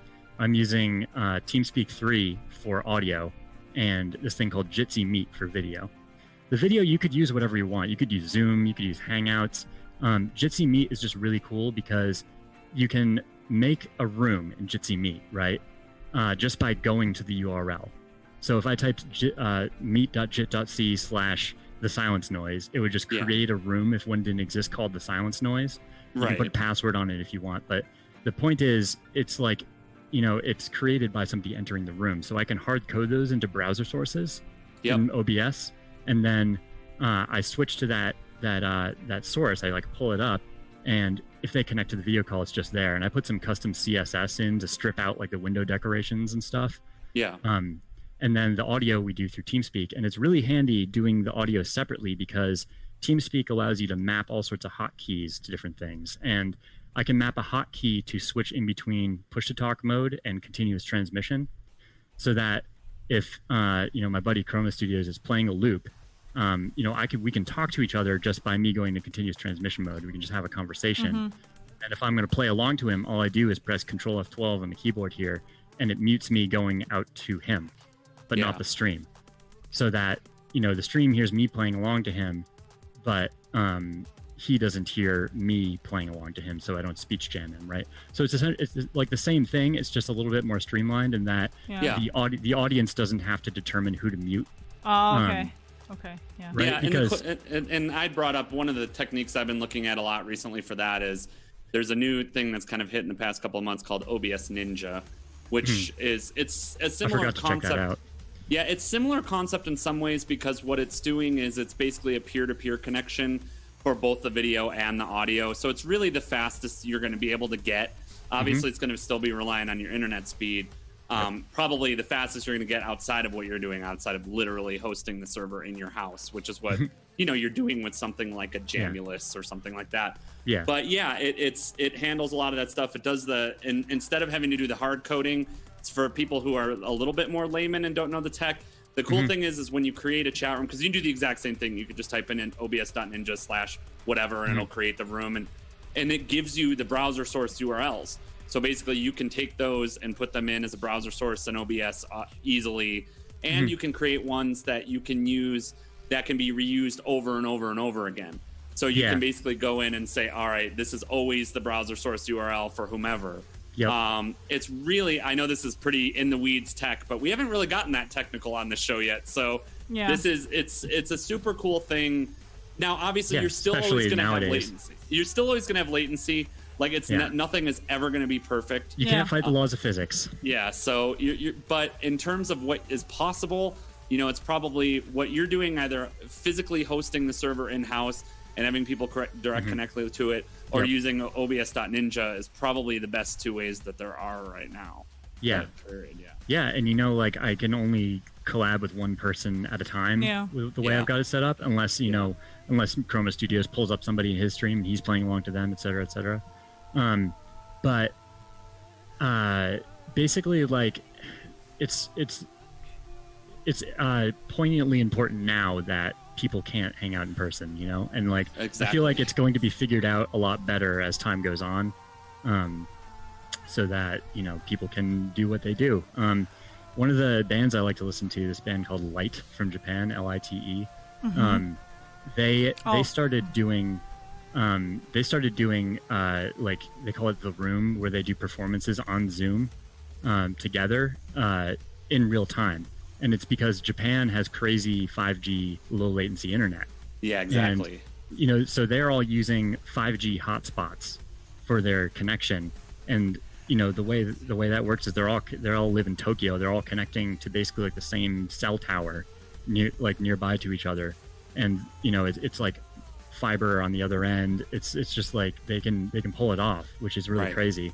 And it is possible to have near real-time interaction. If you have a situation like that. The problem is most of the US has terrible dog shit internet. Yeah. Exactly. Same in Europe. Most of it is kind of so it's a little bit of a problem. I want to go on a tangent though. Sure. So have you, because you said you were a little bit, in the beginning you're a little bit nervous, have you actually played live in front of people with a band, or like jammed, or gone to a jam session or something? Okay. How was that in comparison to performing on Twitch? Or like, how would you describe the difference between performing in front of people with a band or with other people to now how you're performing, which is alone, due to COVID? How would you compare all of that? So my my live performance experience is a little bit varied in that, I was a band geek growing up, so I did a ton of concert band performances. I played mostly timpani in concert band. I was in jazz band playing guitar. I was in the marching band playing quad toms. So like that's its own thing, right? Where like you're in a huge ensemble and it's fairly low pressure because there's so many other people playing. Like it's hard to tell if you mess up. Yeah, you're just part of the crowd. But as far as playing with a band, I've performed my original stuff live once, and this is kind of a funny story, actually. So one of my old roommates, he had a friend who was throwing this rave, basically, right? Where it's like for his birthday every year, he throws this rave, and they were interested in having like a live band segment, like during the day while people are like hungover and wandering around.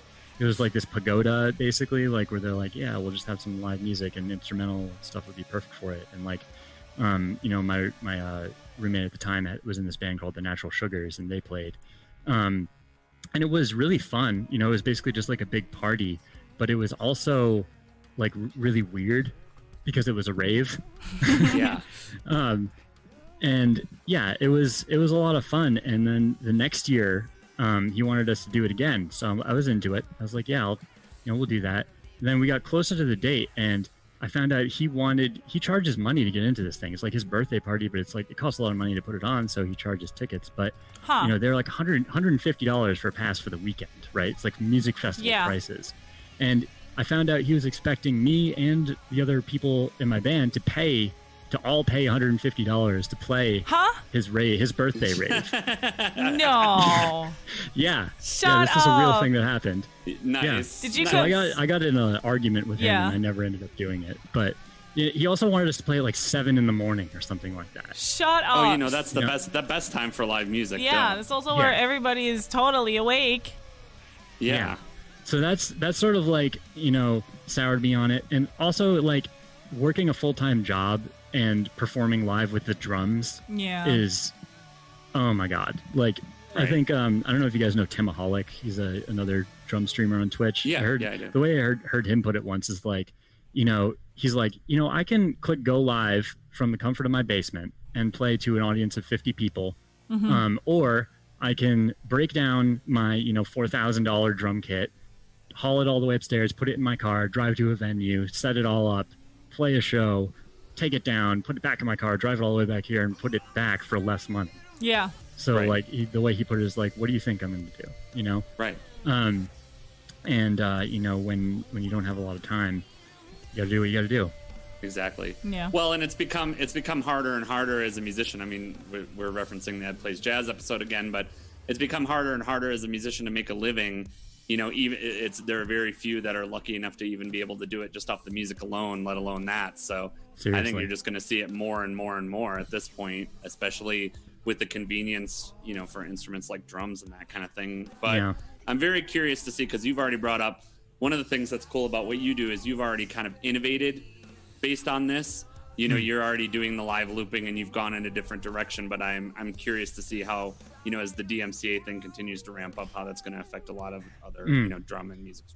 Oh yeah, for sure. I'm actually not sure if live performed music in front of a real audience actually doesn't have a little comeback after the whole COVID thing. Oh, for sure. Yeah. For sure. I'm pretty sure it will have a comeback that I wasn't expecting. Yeah. Yeah, but I also think that this has always been the issue, is that people don't want to fucking pay. The venue owners don't want to pay. It's like the people, this is the thing about Twitch that's great. The people want to pay. The people that watch people want to support musicians they like. People want to buy my EP, but people want to support directly. The problem is not that. The problem is when you have the venue owners and the middlemen and promoters and other people in the way, that are basically, especially since they're all going to be hungry too now. Everybody's looking to get their cut. Yeah. So the issue right now is that, you're, as a live musician, I'm concerned that you'll see a lot more of this garbage when we come back to it, because venues will be like, oh, well, we almost closed because of COVID, so you have to pay to be on our stage now, as opposed to us paying you, and we'll split the door, or whatever. There's this guy on YouTube, Ben Jordan, aka Flashbulb. He's a semi-famous electronic musician. Mm-hmm. He does a really great breakdown of the music industry and pay-to-play schemes. Yeah. And it's just terrible. My buddy Chromus I was talking about, he's been in a bunch of bands, and he just told me stories over the years of he has a lot more live performance experience than I do with bands, and he just has a bunch of stories about venues just making them sell X number of tickets so you don't get to play. Oh, right. Those, my God. That stuff is just so messed up. I was actually at a concert about a year ago, maybe 2 years ago, for one of my favorite bands right now. And the opening band had apparently got stuck in that situation because we were standing in line. Well, everybody that was standing in line had already purchased tickets. And the band was it was funny because it was the band and their parents were frenzied trying to scalp tickets basically outside the venue. And this was an indie level show. It was a $25 ticket or a $30 ticket or something. So it was clearly because of that, but it fucked their energy. You could tell, even when they went up, because they had to work right up to the last minute trying to hustle tickets, and they were out on the street, basically trying to approach people, trying to move tickets. Dude. And then had to go on stage, 10 minutes later. It was That's awful. such bullshit. I am so happy that I never had to experience any of that. Well, it's because no one listens to jazz, so there was obviously no one at your gigs. You just That's not true. Venues of zero. That's obviously not true. But I never had to deal with that. I think the worst things that I had to deal with was paying or doing putting gigs in that were pay for that were you get the entrance, basically how many tickets you sell, that's your pay. But those gigs I only would accept if I had a tour and I had one day that was missing as a concert day, so I would accept one of those, and we wouldn't, we would make I don't know, 100 per musician or something, wouldn't be much. But I'm so glad I never had to experience any of those, because I was the manager of the bands, and I never accepted any of that. I would be you pay us well, or we're not showing up. Yeah, we're not showing up. Fuck you, dude. Yeah. Good on you. I mean, good on you, exactly. Otherwise, I couldn't have done it full time, for so many years. Because if you actually accept, that's the thing, because you have so much pay to play moments, and it's kind of like the influencer ambassador thing nowadays. Have you guys had things like that where it's become an ambassador for us, blah blah blah. We like your profile, we like you, blah blah. Dude, C4 and I have 4 viewers. Nobody talks to me. Yeah, no one talks to us. Okay. We're here on Music Exposed. Yeah. Hey, do you guys ever have this problem where people are offering you a partner application and you just sit on it for a year and you're like, I don't know that I want to be partner. I don't even know what to do with all these viewers, man. It's so terrible. I don't even know how that works. No? Okay, that's not what I mean. It's the same thing, and you guys will get there at some point where it's brands will message you, weird scammy brands where you don't notice that they're scammy, and they will message you and be hey, do you want to become a brand ambassador? And you're a sponsorship, I'm excited about this, right?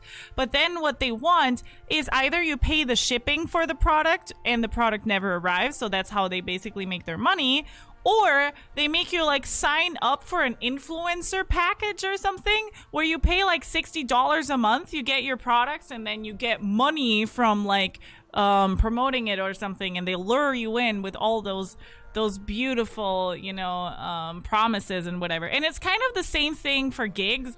And it's you gotta be very, very careful. And not only that, complain about this. Don't accept gigs that are underpaid, even if you are a hobby musician, because you are just part of the problem. And I said this a few episodes ago already. Like, especially, I understand if you are somebody who is like, I had to pay to play until now, but if you accept a gig for $100 for like a 4-man band or something, or even a 2-man band, you're part of the problem. Well, and that's I was just listening to a podcast with with that same band I was talking about, the Family Crest. They did a podcast where they were talking about exactly that the biggest issue in the industry right now, and we even see this in the Twitch, the Twitch community a little bit, is the artists kind of cannibalizing their own industry. Yeah. The artists hurt themselves. So when you're a person that you're not willing to contribute to a community, or you're not doing raids, or you're kind of being a lone wolf, or you're not supporting the scene, you're cannibalizing the scene in some ways. Yeah. And like you said, just because you won't do it, the issue is that there's 10 other people in line who want to live the dream who will do it. And that's basically what ends up happening. It's like, yeah, sure, I won't play, songs I don't want to play, but there are 10 other streamers who will play those songs, and they'll get that audience, and that's fine. It's you either have to be okay with that, or you have to realize, you have to educate musicians. And that's the thing about musicians, is I think a lot of people overestimate how much musicians think about these things. Yeah. Like, for the most part, I don't think they think about them. They're just like, all right, like, especially even just now when when C4 and I were talking a little tech, it's like, for a lot of the musicians in the room, they're like, that's over my head. Yeah. I don't want to think about that stuff. I want to get on and play a song. And, if they make me pay a little bit, but then if they make me pay 100, but then I make, 150, I guess that's a net positive, right? That kind of thing. I don't know. Yeah. I mean, I definitely have an advantage in the technical area, just because I have been messing around with sound cards and doing stuff with audio and recording since I was 12, I guess. But, I don't really do what I do so that I can get money. I guess I sort of just came to terms with that a long time ago. Mm-hmm. That, if I wanted to sort of maintain full control over what I'm doing, that I'm just gonna have to do it and not expect anything, Right.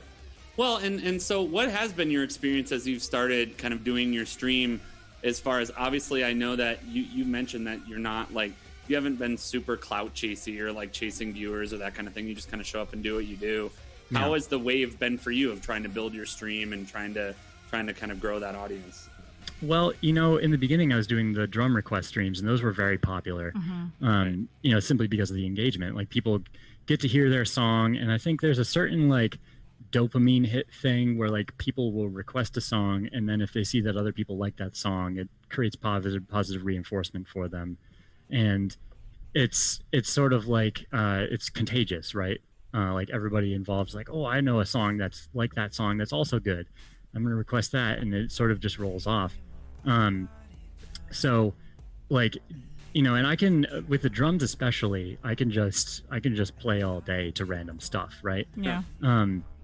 And that's really fun, honestly. Like, so there was this period, like, when I was at college, I couldn't have my drum kit, right? Like, I couldn't afford an electronic kit because they were very expensive then. And I lived in a dorm with 3 other dudes, and there's no way I was having a drum kit. So I leaned into learning a lot of guitar then. And then after college, I was able to set up my drum set again, and I would just sit down with an album from this band called Toe and just play this album over and over and over again, because I discovered them as a band. They're my favorite band, and it just sort of like changed my perspective on drumming, the way this guy plays drums. And I just played to this album every day for many months. Mm-hmm. And it really like got me into it. And then I would start sort of jamming along to other stuff, and started building up the home studio just so I could jam along with stuff by myself. This is 2009 or something like that. So doing the drum stream where I jam along to tracks is sort of just like that, right? So it was a very comfortable spot to be, because it was just sort of like, I would hang out by myself doing that stuff all the time, and it just felt like I was doing that, but other people could suggest songs, right? and it just sort of went from there. But ever since the DMCA thing, I started doing my own music. I felt more sort of like personally rewarded by the progress I've been making with it.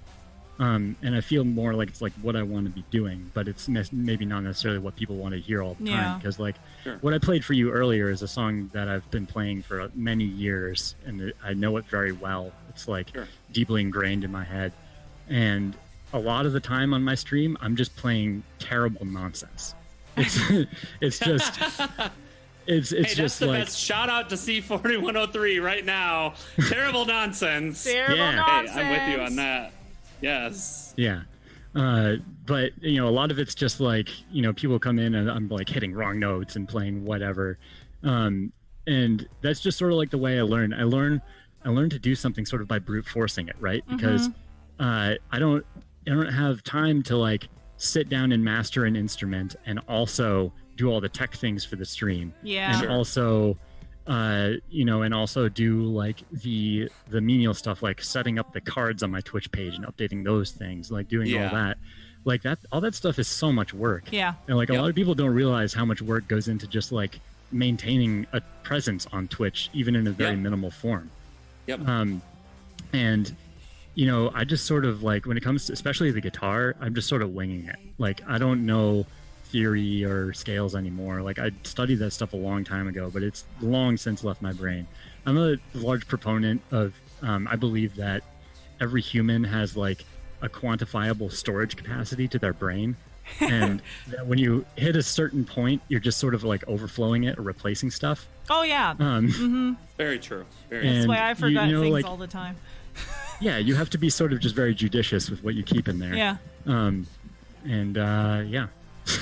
I don't know what else to say about that. I like it though. So you have talked about a few of your inspirations, but have you started doing audio engineering first, or have you started playing an instrument first? I definitely started playing an instrument first because I started playing the drums, in concert band when I was very, very young. I was actually thinking, you told me to send you a Twitch clip, right? But like, there's the cringiest videos of me are the oldest ones, right? And I have recently, Silence, you mentioned that your dad had passed away.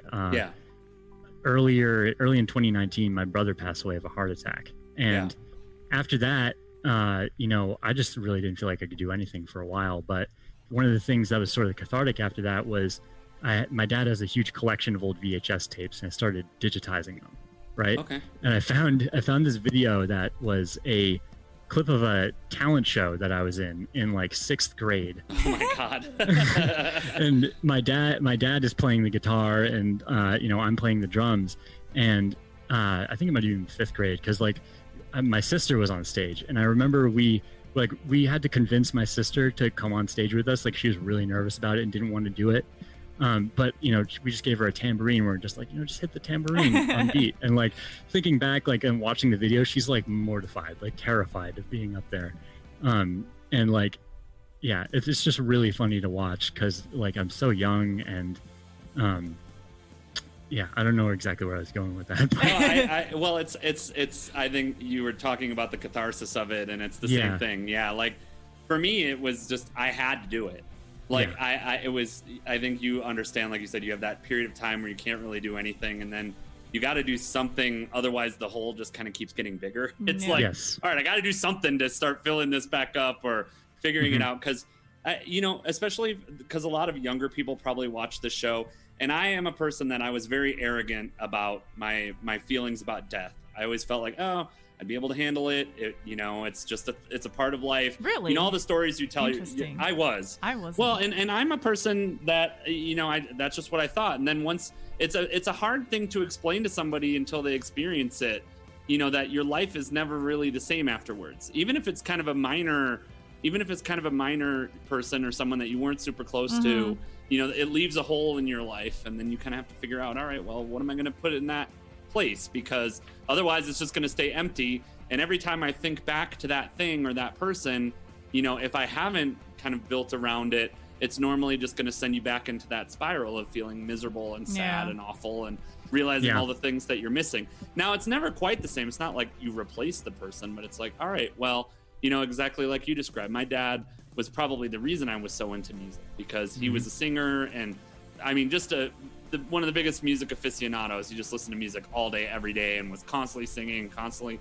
And so all my influences came from that. And it's the same, you know, I understand exactly what you mean.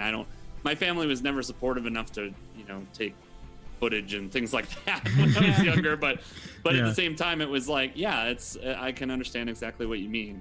Yeah.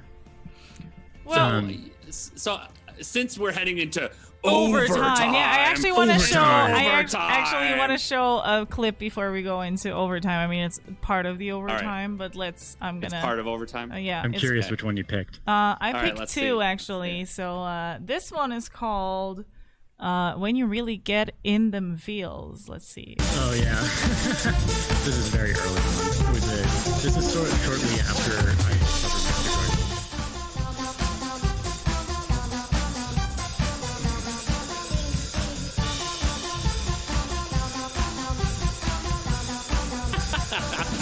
Is that the hamster dance? I think so. There were some people that came in the stream that had embedded troll stuff like into videos and uploaded them to YouTube and were like requesting those videos. Oh yeah. Yeah. I may have done that to Matt Gaddy multiple times. But that's because you're an asshole. That's true. You're right. Yeah, that's kind of just like my response to that kind of thing. I'm just like, all right, let's do this. Let's do it. Let's just do it. It's amazing. Yeah. Yeah, the crazy frog. Or crazy frog, that's what it is. Ring, ding, ding, ding, ding, ding, ding, ding, ding. Okay, let's watch the second one right away. R.I.P. Sonic. Oh, yeah. Yeah, this is fun. So this is like gameplay with drumming.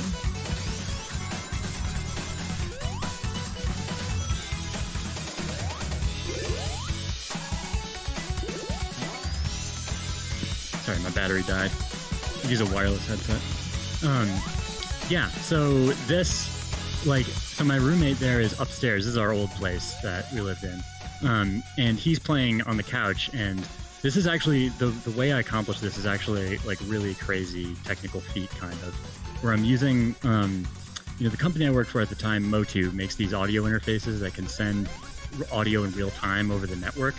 So I'm in the basement, he's upstairs. I'm sending video with NBI and sending audio in both directions. I was wondering when I was going to have to. It would take me a while to like explain the whole thing, but no, that's awesome though. That's awesome. Yeah, but we would do this every now and then, where he would just like chill on the couch playing games, and I would play to the soundtrack. Yeah, that's super cool. It's harder though. than you would think to find games that work well for that. Yeah. Because with a lot of games, like the music is really good, but then you like don't have any volume control over the sound effects. Mm-hmm. Like especially like old Nintendo games and stuff like that. We're like, oh, this track jams, and then like they get a crazy power up and then bing bing bing bing bing bing.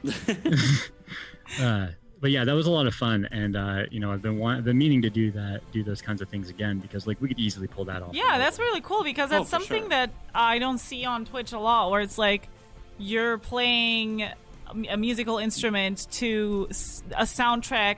Just, a soundtrack of somebody's playing the game. Yeah, I mean, obviously there's like gaming nights, whereas or game soundtrack nights and stuff like that. But like somebody's playing and you're playing over whatever is happening right now. That's really cool. That's a cool concept, and you should actually do more of that. I think that's a really cool thing. Yeah. And it makes sense with your looping too. She's the one with the clout. Just listen to what she says. Oh, shut up! I don't have Sarah, any clout. Have you? Listen, I'm a variety streamer. I go up and down all the time. Right now, my channel is like down there. Sometimes I have like a lot of viewers, and sometimes it's like it's the life of a variety streamer. It's like you go up and down. Yeah. Sometimes I have clout, and sometimes I don't, because it's rainy outside. Haha, fun. Anyway, you sounded like you had a question, so that means more overtime. I don't actually. I don't have any questions. I do actually. There's not enough time for all the question. questions. Oh yeah, overtime question. Overtime.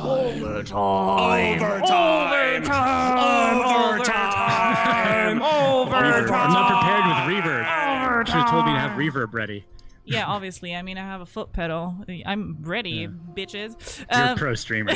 Yes, that's why I have all the non-existent clout. Anyways, so you have been mentioning, because of the whole DMCA thing, you mentioned while we're doing the sound check that you actually do requests on Discord, which is very interesting. Yeah. So how does that work, and have people been enjoying that? Well, it's tough to convince people that it's worthwhile, right? Yeah. Because, from a lifetime of web development, users of anything are so finicky when it comes to the internet. Yeah. And, sure. Like, if it's any more complicated than I join your stream and I request a song and see what happens, then a lot of people just check right out. Yeah. Right? But, so the way this works is I basically have two separate mixes. I have like 3 or 4 separate mixes, but I have one that goes to the stream, right? That's what the stream hears. And then I have another that goes out to voice chat software like Discord or TeamSpeak or anything like that. Yeah. Partly so that I can prevent slapback from people I'm collabing with. But also just so that I can have full control of like what goes where, right?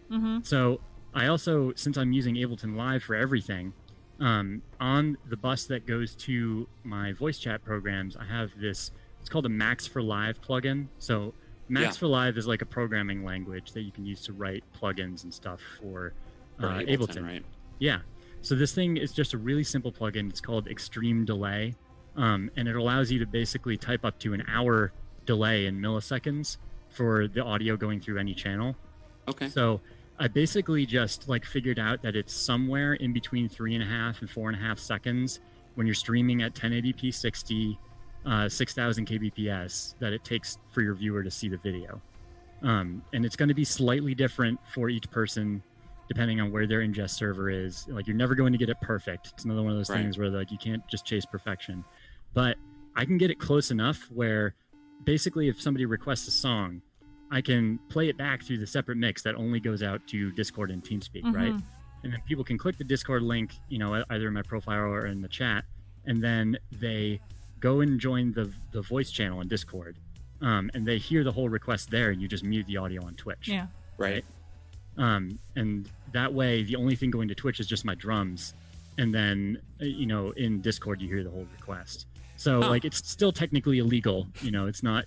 I'm still violating copyright by doing it, but I'm violating copyright from the perspective of Discord rather than Twitch, right? Because the only thing that's going on in Twitch is my drums. So come at me, bro. Yeah. Interesting. That's true. Huh. Yeah, it's a very come at me, bro type of thing that I did reactionary to that thing. I was like, well, I'm gonna find a technical workaround to this. So there. But then nobody liked that. So. A couple of people did check it out. It's so cool. It's such a cool idea, though, and that's the one thing like I would highly recommend, because we've made it clear, like, if you guys don't follow C4, you need to make sure you do, and you experiment. What is it? This is my overtime question. I just thought of it.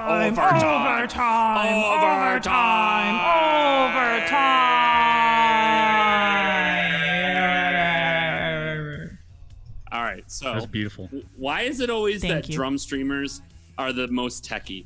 It's so interesting to me. It feels like it's like all the drum streamers on Twitch seem to be the ones that are doing all the hacking and developing all the APIs and developing the software. And they are, man. Like, if you pay attention to what some of the drummers are doing, it's crazy. Yeah. It's like, so. I mean, Mr. Greggles especially. Yeah, Greggles, Floof has his own apps and stuff. Like a Twitch facility in his backyard, like a Twitch bunker. If the world ends, Twitch bunker will survive. yeah. There'll be nuclear bombs coming off all everywhere, and Greggles will still be playing brain power. That's right. Greggles will be there, ready to roll. It's true. Yeah. No, but my question was, why are drummers so techie? Why are drummers so techie? What do you think that is? I think there's something about like muscle memory and like the way that pathways are formed in your brain. Like, drumming, you develop limb independence really early when you're a drummer. Right. And, I'm not like a psychologist, so I don't know how to best describe this, but for me, it's sort of a coincidence. I was into computers before I was into drums, but it makes you think in a different way, I guess. I don't know how else to put it. On Twitch, I think it's probably kind of a coincidence, because, so here's a point that I want to make. Maybe recording drums is really, really difficult to do well. Yes, yes. It is. So if you are a drummer and you want to be heard well, you either have a lot of money and go to a studio, or you instead spend that money and your time figuring out how to record yourself. Sure. So, part of the price of admission, really, like, if you look at Dan Drumstone, right? Like, he's a professional drummer. He is set up to do recordings in his house, professionally, right? And that's like a career move for him, right? Yeah. It's like he needs to do that, otherwise he has to pay somebody else to record him. Yeah, exactly. So like it's sort of just a smart thing to do as a drummer, is to learn about the tech and learn how to record yourself and make it sound good. Mm-hmm. Yeah, absolutely. And learning how to record drums is so complicated that you learn a lot of stuff on the way. I think that's maybe the best way to put it. That makes sense. Yeah. If the last question I have for you is, if there is one tech thing that you could recommend that other music streamers should know about, or something that you think that not enough streamers are using or doing, what would you recommend? Well, I've heard a lot of places that, audio, even if you're just a normal YouTuber, audio is more important than your video. Sure. Somebody will click away from your video quicker because of distorted or bad audio than your video quality being poor, right? Because it's more obnoxious, right? Yeah. Like if you're watching something and it's low video quality, it's whatever, but if the sound sounds good, it's not like abrasive to your ears. So, man, I just lost my train of thought that happened. So have good audio, stupid streamers. Have good audio, stupid. Yeah, just learn about how audio works on a computer. Invest a little time. Figure out, what you're trying to do and how you can best accomplish it. That sounds like really generic advice, but don't just listen to everybody that says go buy a Focusrite 2i2 and you're done. Yeah. Explore into it a little bit. If you're a music streamer, especially if you play drums, just think about it. Yeah, exactly. Yeah. And then make sure you follow C4. You can go and ask Willing questions. to help. And C4 loves the tech talk, which is again another reason why I like hanging out in there. And it's the same for me. I'm always happy to help with that too, since once you get into it, it's just a rabbit hole of you're constantly trying to solve some problem. Yes. It's like so you never true. hit the perfect point. You're like, okay, I've made it to this point, but now this thing is annoying, and now I have to figure this out. Now this thing isn't broken, and it just never ends. It's such a broad topic, but audio is very hard, and spending some time with educational resources surrounding audio and a computer and digital audio, it helps you a lot to know that stuff, right? Yeah. Yeah, absolutely. Well, again, guys, give some love to C4. Yes, please. Make sure you give him a follow. He's an amazing streamer. C4, one thing I'm going to ask you to, I'll just bring it up on stream because we expose everything. We had some tech issues during the performance. We think it was Twitch because both streams were super laggy. Yeah, my bandwidth went to shit there. Yeah, so could you perform again and send me a highlight? I recorded that whole thing locally. Perfect. Send me the local recording and I will edit it in. I will. Look at that. I always record locally, specifically because I don't trust Twitch NGS servers. Yes. Especially very good. Ever since COVID, it's been worse. Have you guys experienced this? Yeah, yes, true. Absolutely. Twitch has been having legit problems for the last 2-3 days. It's annoying. Because everybody's home and watching Netflix. Yeah, fucking Netflix. Watch And Twitch, bitches. It's exactly because they sell you more bandwidth than you actually get. So and then true. When everyone's actually using, and then when everyone's actually using the bandwidth, your bandwidth is trash. Yeah. That's just how I mean, it works. you would think that a company owned by Amazon and, in Jeff Bezos's pockets would have an easier time getting access to elastic transcode servers. You would think. He didn't even know that there was music on Twitch, though. So if we're getting into that, he's like, "What do you mean? Why do we need a music license for Twitch?" No, I'm just kidding. But yes, again, part of the reason we do this show, and I bring this up, especially is for streamers like C4 who are underappreciated gems, who don't have followers and who don't have, who don't have the clout. We want you to have the clout. We don't want the clout. We're giving you the clout. So please make sure you guys go follow C4. Yes. On September streamers. 26th, I'm going to be doing the Darth Rips Catterday party. I'll be on. Oh, nice. Oh, that's awesome. I think it's 7 a.m. EST. The slot I have, so I'll be up bright and early with my coffee. Nice. Playing some songs. Awesome. Sounds good. Is there anything else you want to tell us? What does that sound? I think that's about it. I have an album on Spotify that is 8 years old. And, is that like the Windows startup sound for like Windows 7 or something? Oh, did that come through to you guys? Yeah. Sorry. all my alerts are different Windows startup noises. 'Cause I did that. That was like the first thing I did in Streamlabs. But yeah, is there anything else you want to tell us or say before we say goodbye? I think that's it. Just hopefully we'll see you online. And thanks for having me. Yes. Thanks so Go much, follow C4. C4. We appreciate you. Thank you so much time. for being here. Have a wonderful night. Thank you so much. Awesome. Awesome. Bye. Awesome. Awesome. Awesome. Awesome. Awesome. Awesome. Awesome. Awesome, awesome, awesome, awesome, awesome, awesome, awesome, awesome, awesome, awesome, awesome, awesome, awesome.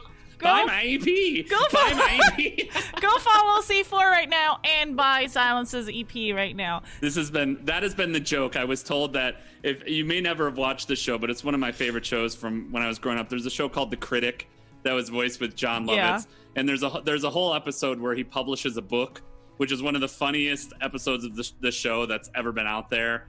And he buys a cardboard cutout of himself that literally just goes, buy my book, buy my book. And it's a running gag the whole episode where it shows up. So now my chat has been like, you're talking about the EP so much, just buy my EP. Buy his EP. Buy his EP. Buy me EP. Buy his EP. Do it right now. It came out today and it's fucking awesome. And and tomorrow I will be doing I'll be doing a premiere, an album release party. 6 p.m. Eastern, 3 p.m. Pacific, which is my normal time on Sundays. I'm going to be celebrating all of the people. The entire set is all new songs, new visual as usual, all sorts of stuff. So if you can make it, please come by. If you listen to it, please come and let me know what you think. It is really important to me, actually. I love to have those discussions.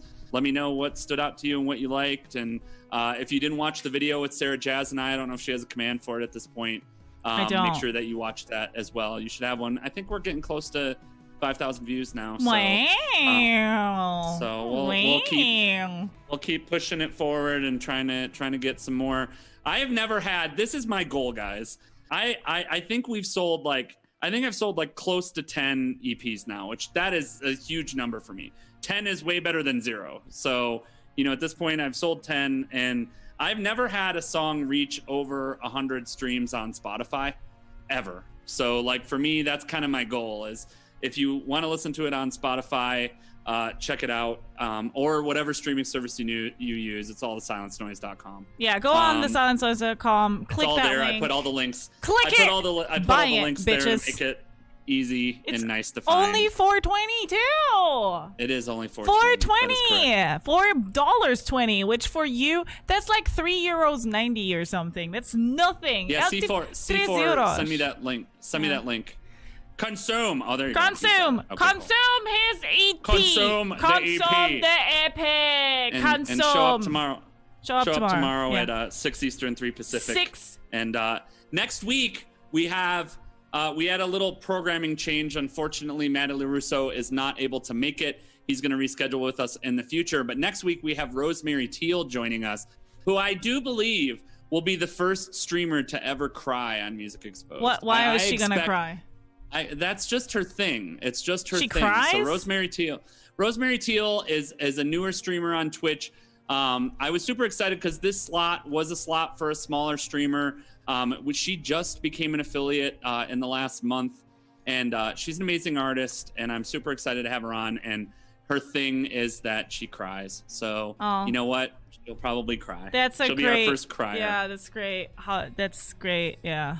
I'm sure she loves that. I'm sure she loves that. I'm sure she will. She cries herself to sleep. Yeah. No, she's amazing. So she'll be on. Follow C4. Thank you guys for everything.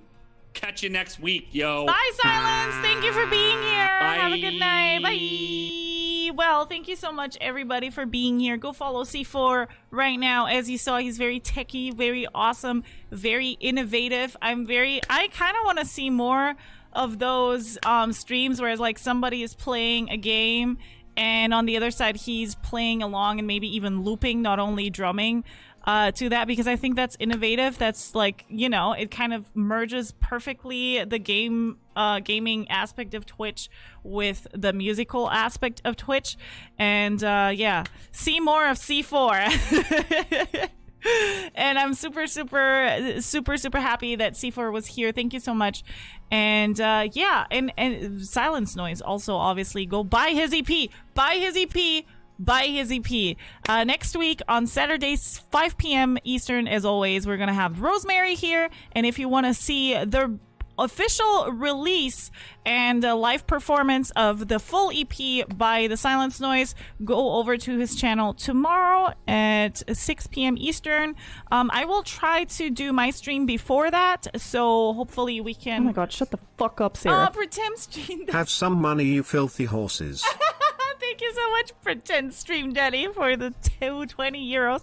Thank you so much. Thank you. And tomorrow, I'm going to do a little, we're going to finish Subnautica tomorrow, but if you're not interested in that, obviously see you on, I do music every day normally, but if you just are here for Music Exposed, we're going to be here every Saturday at 5 p.m. Eastern. Like always, let's give some love to somebody. Please come with us to do a little raid, and so we can give some love to somebody, to a music streamer.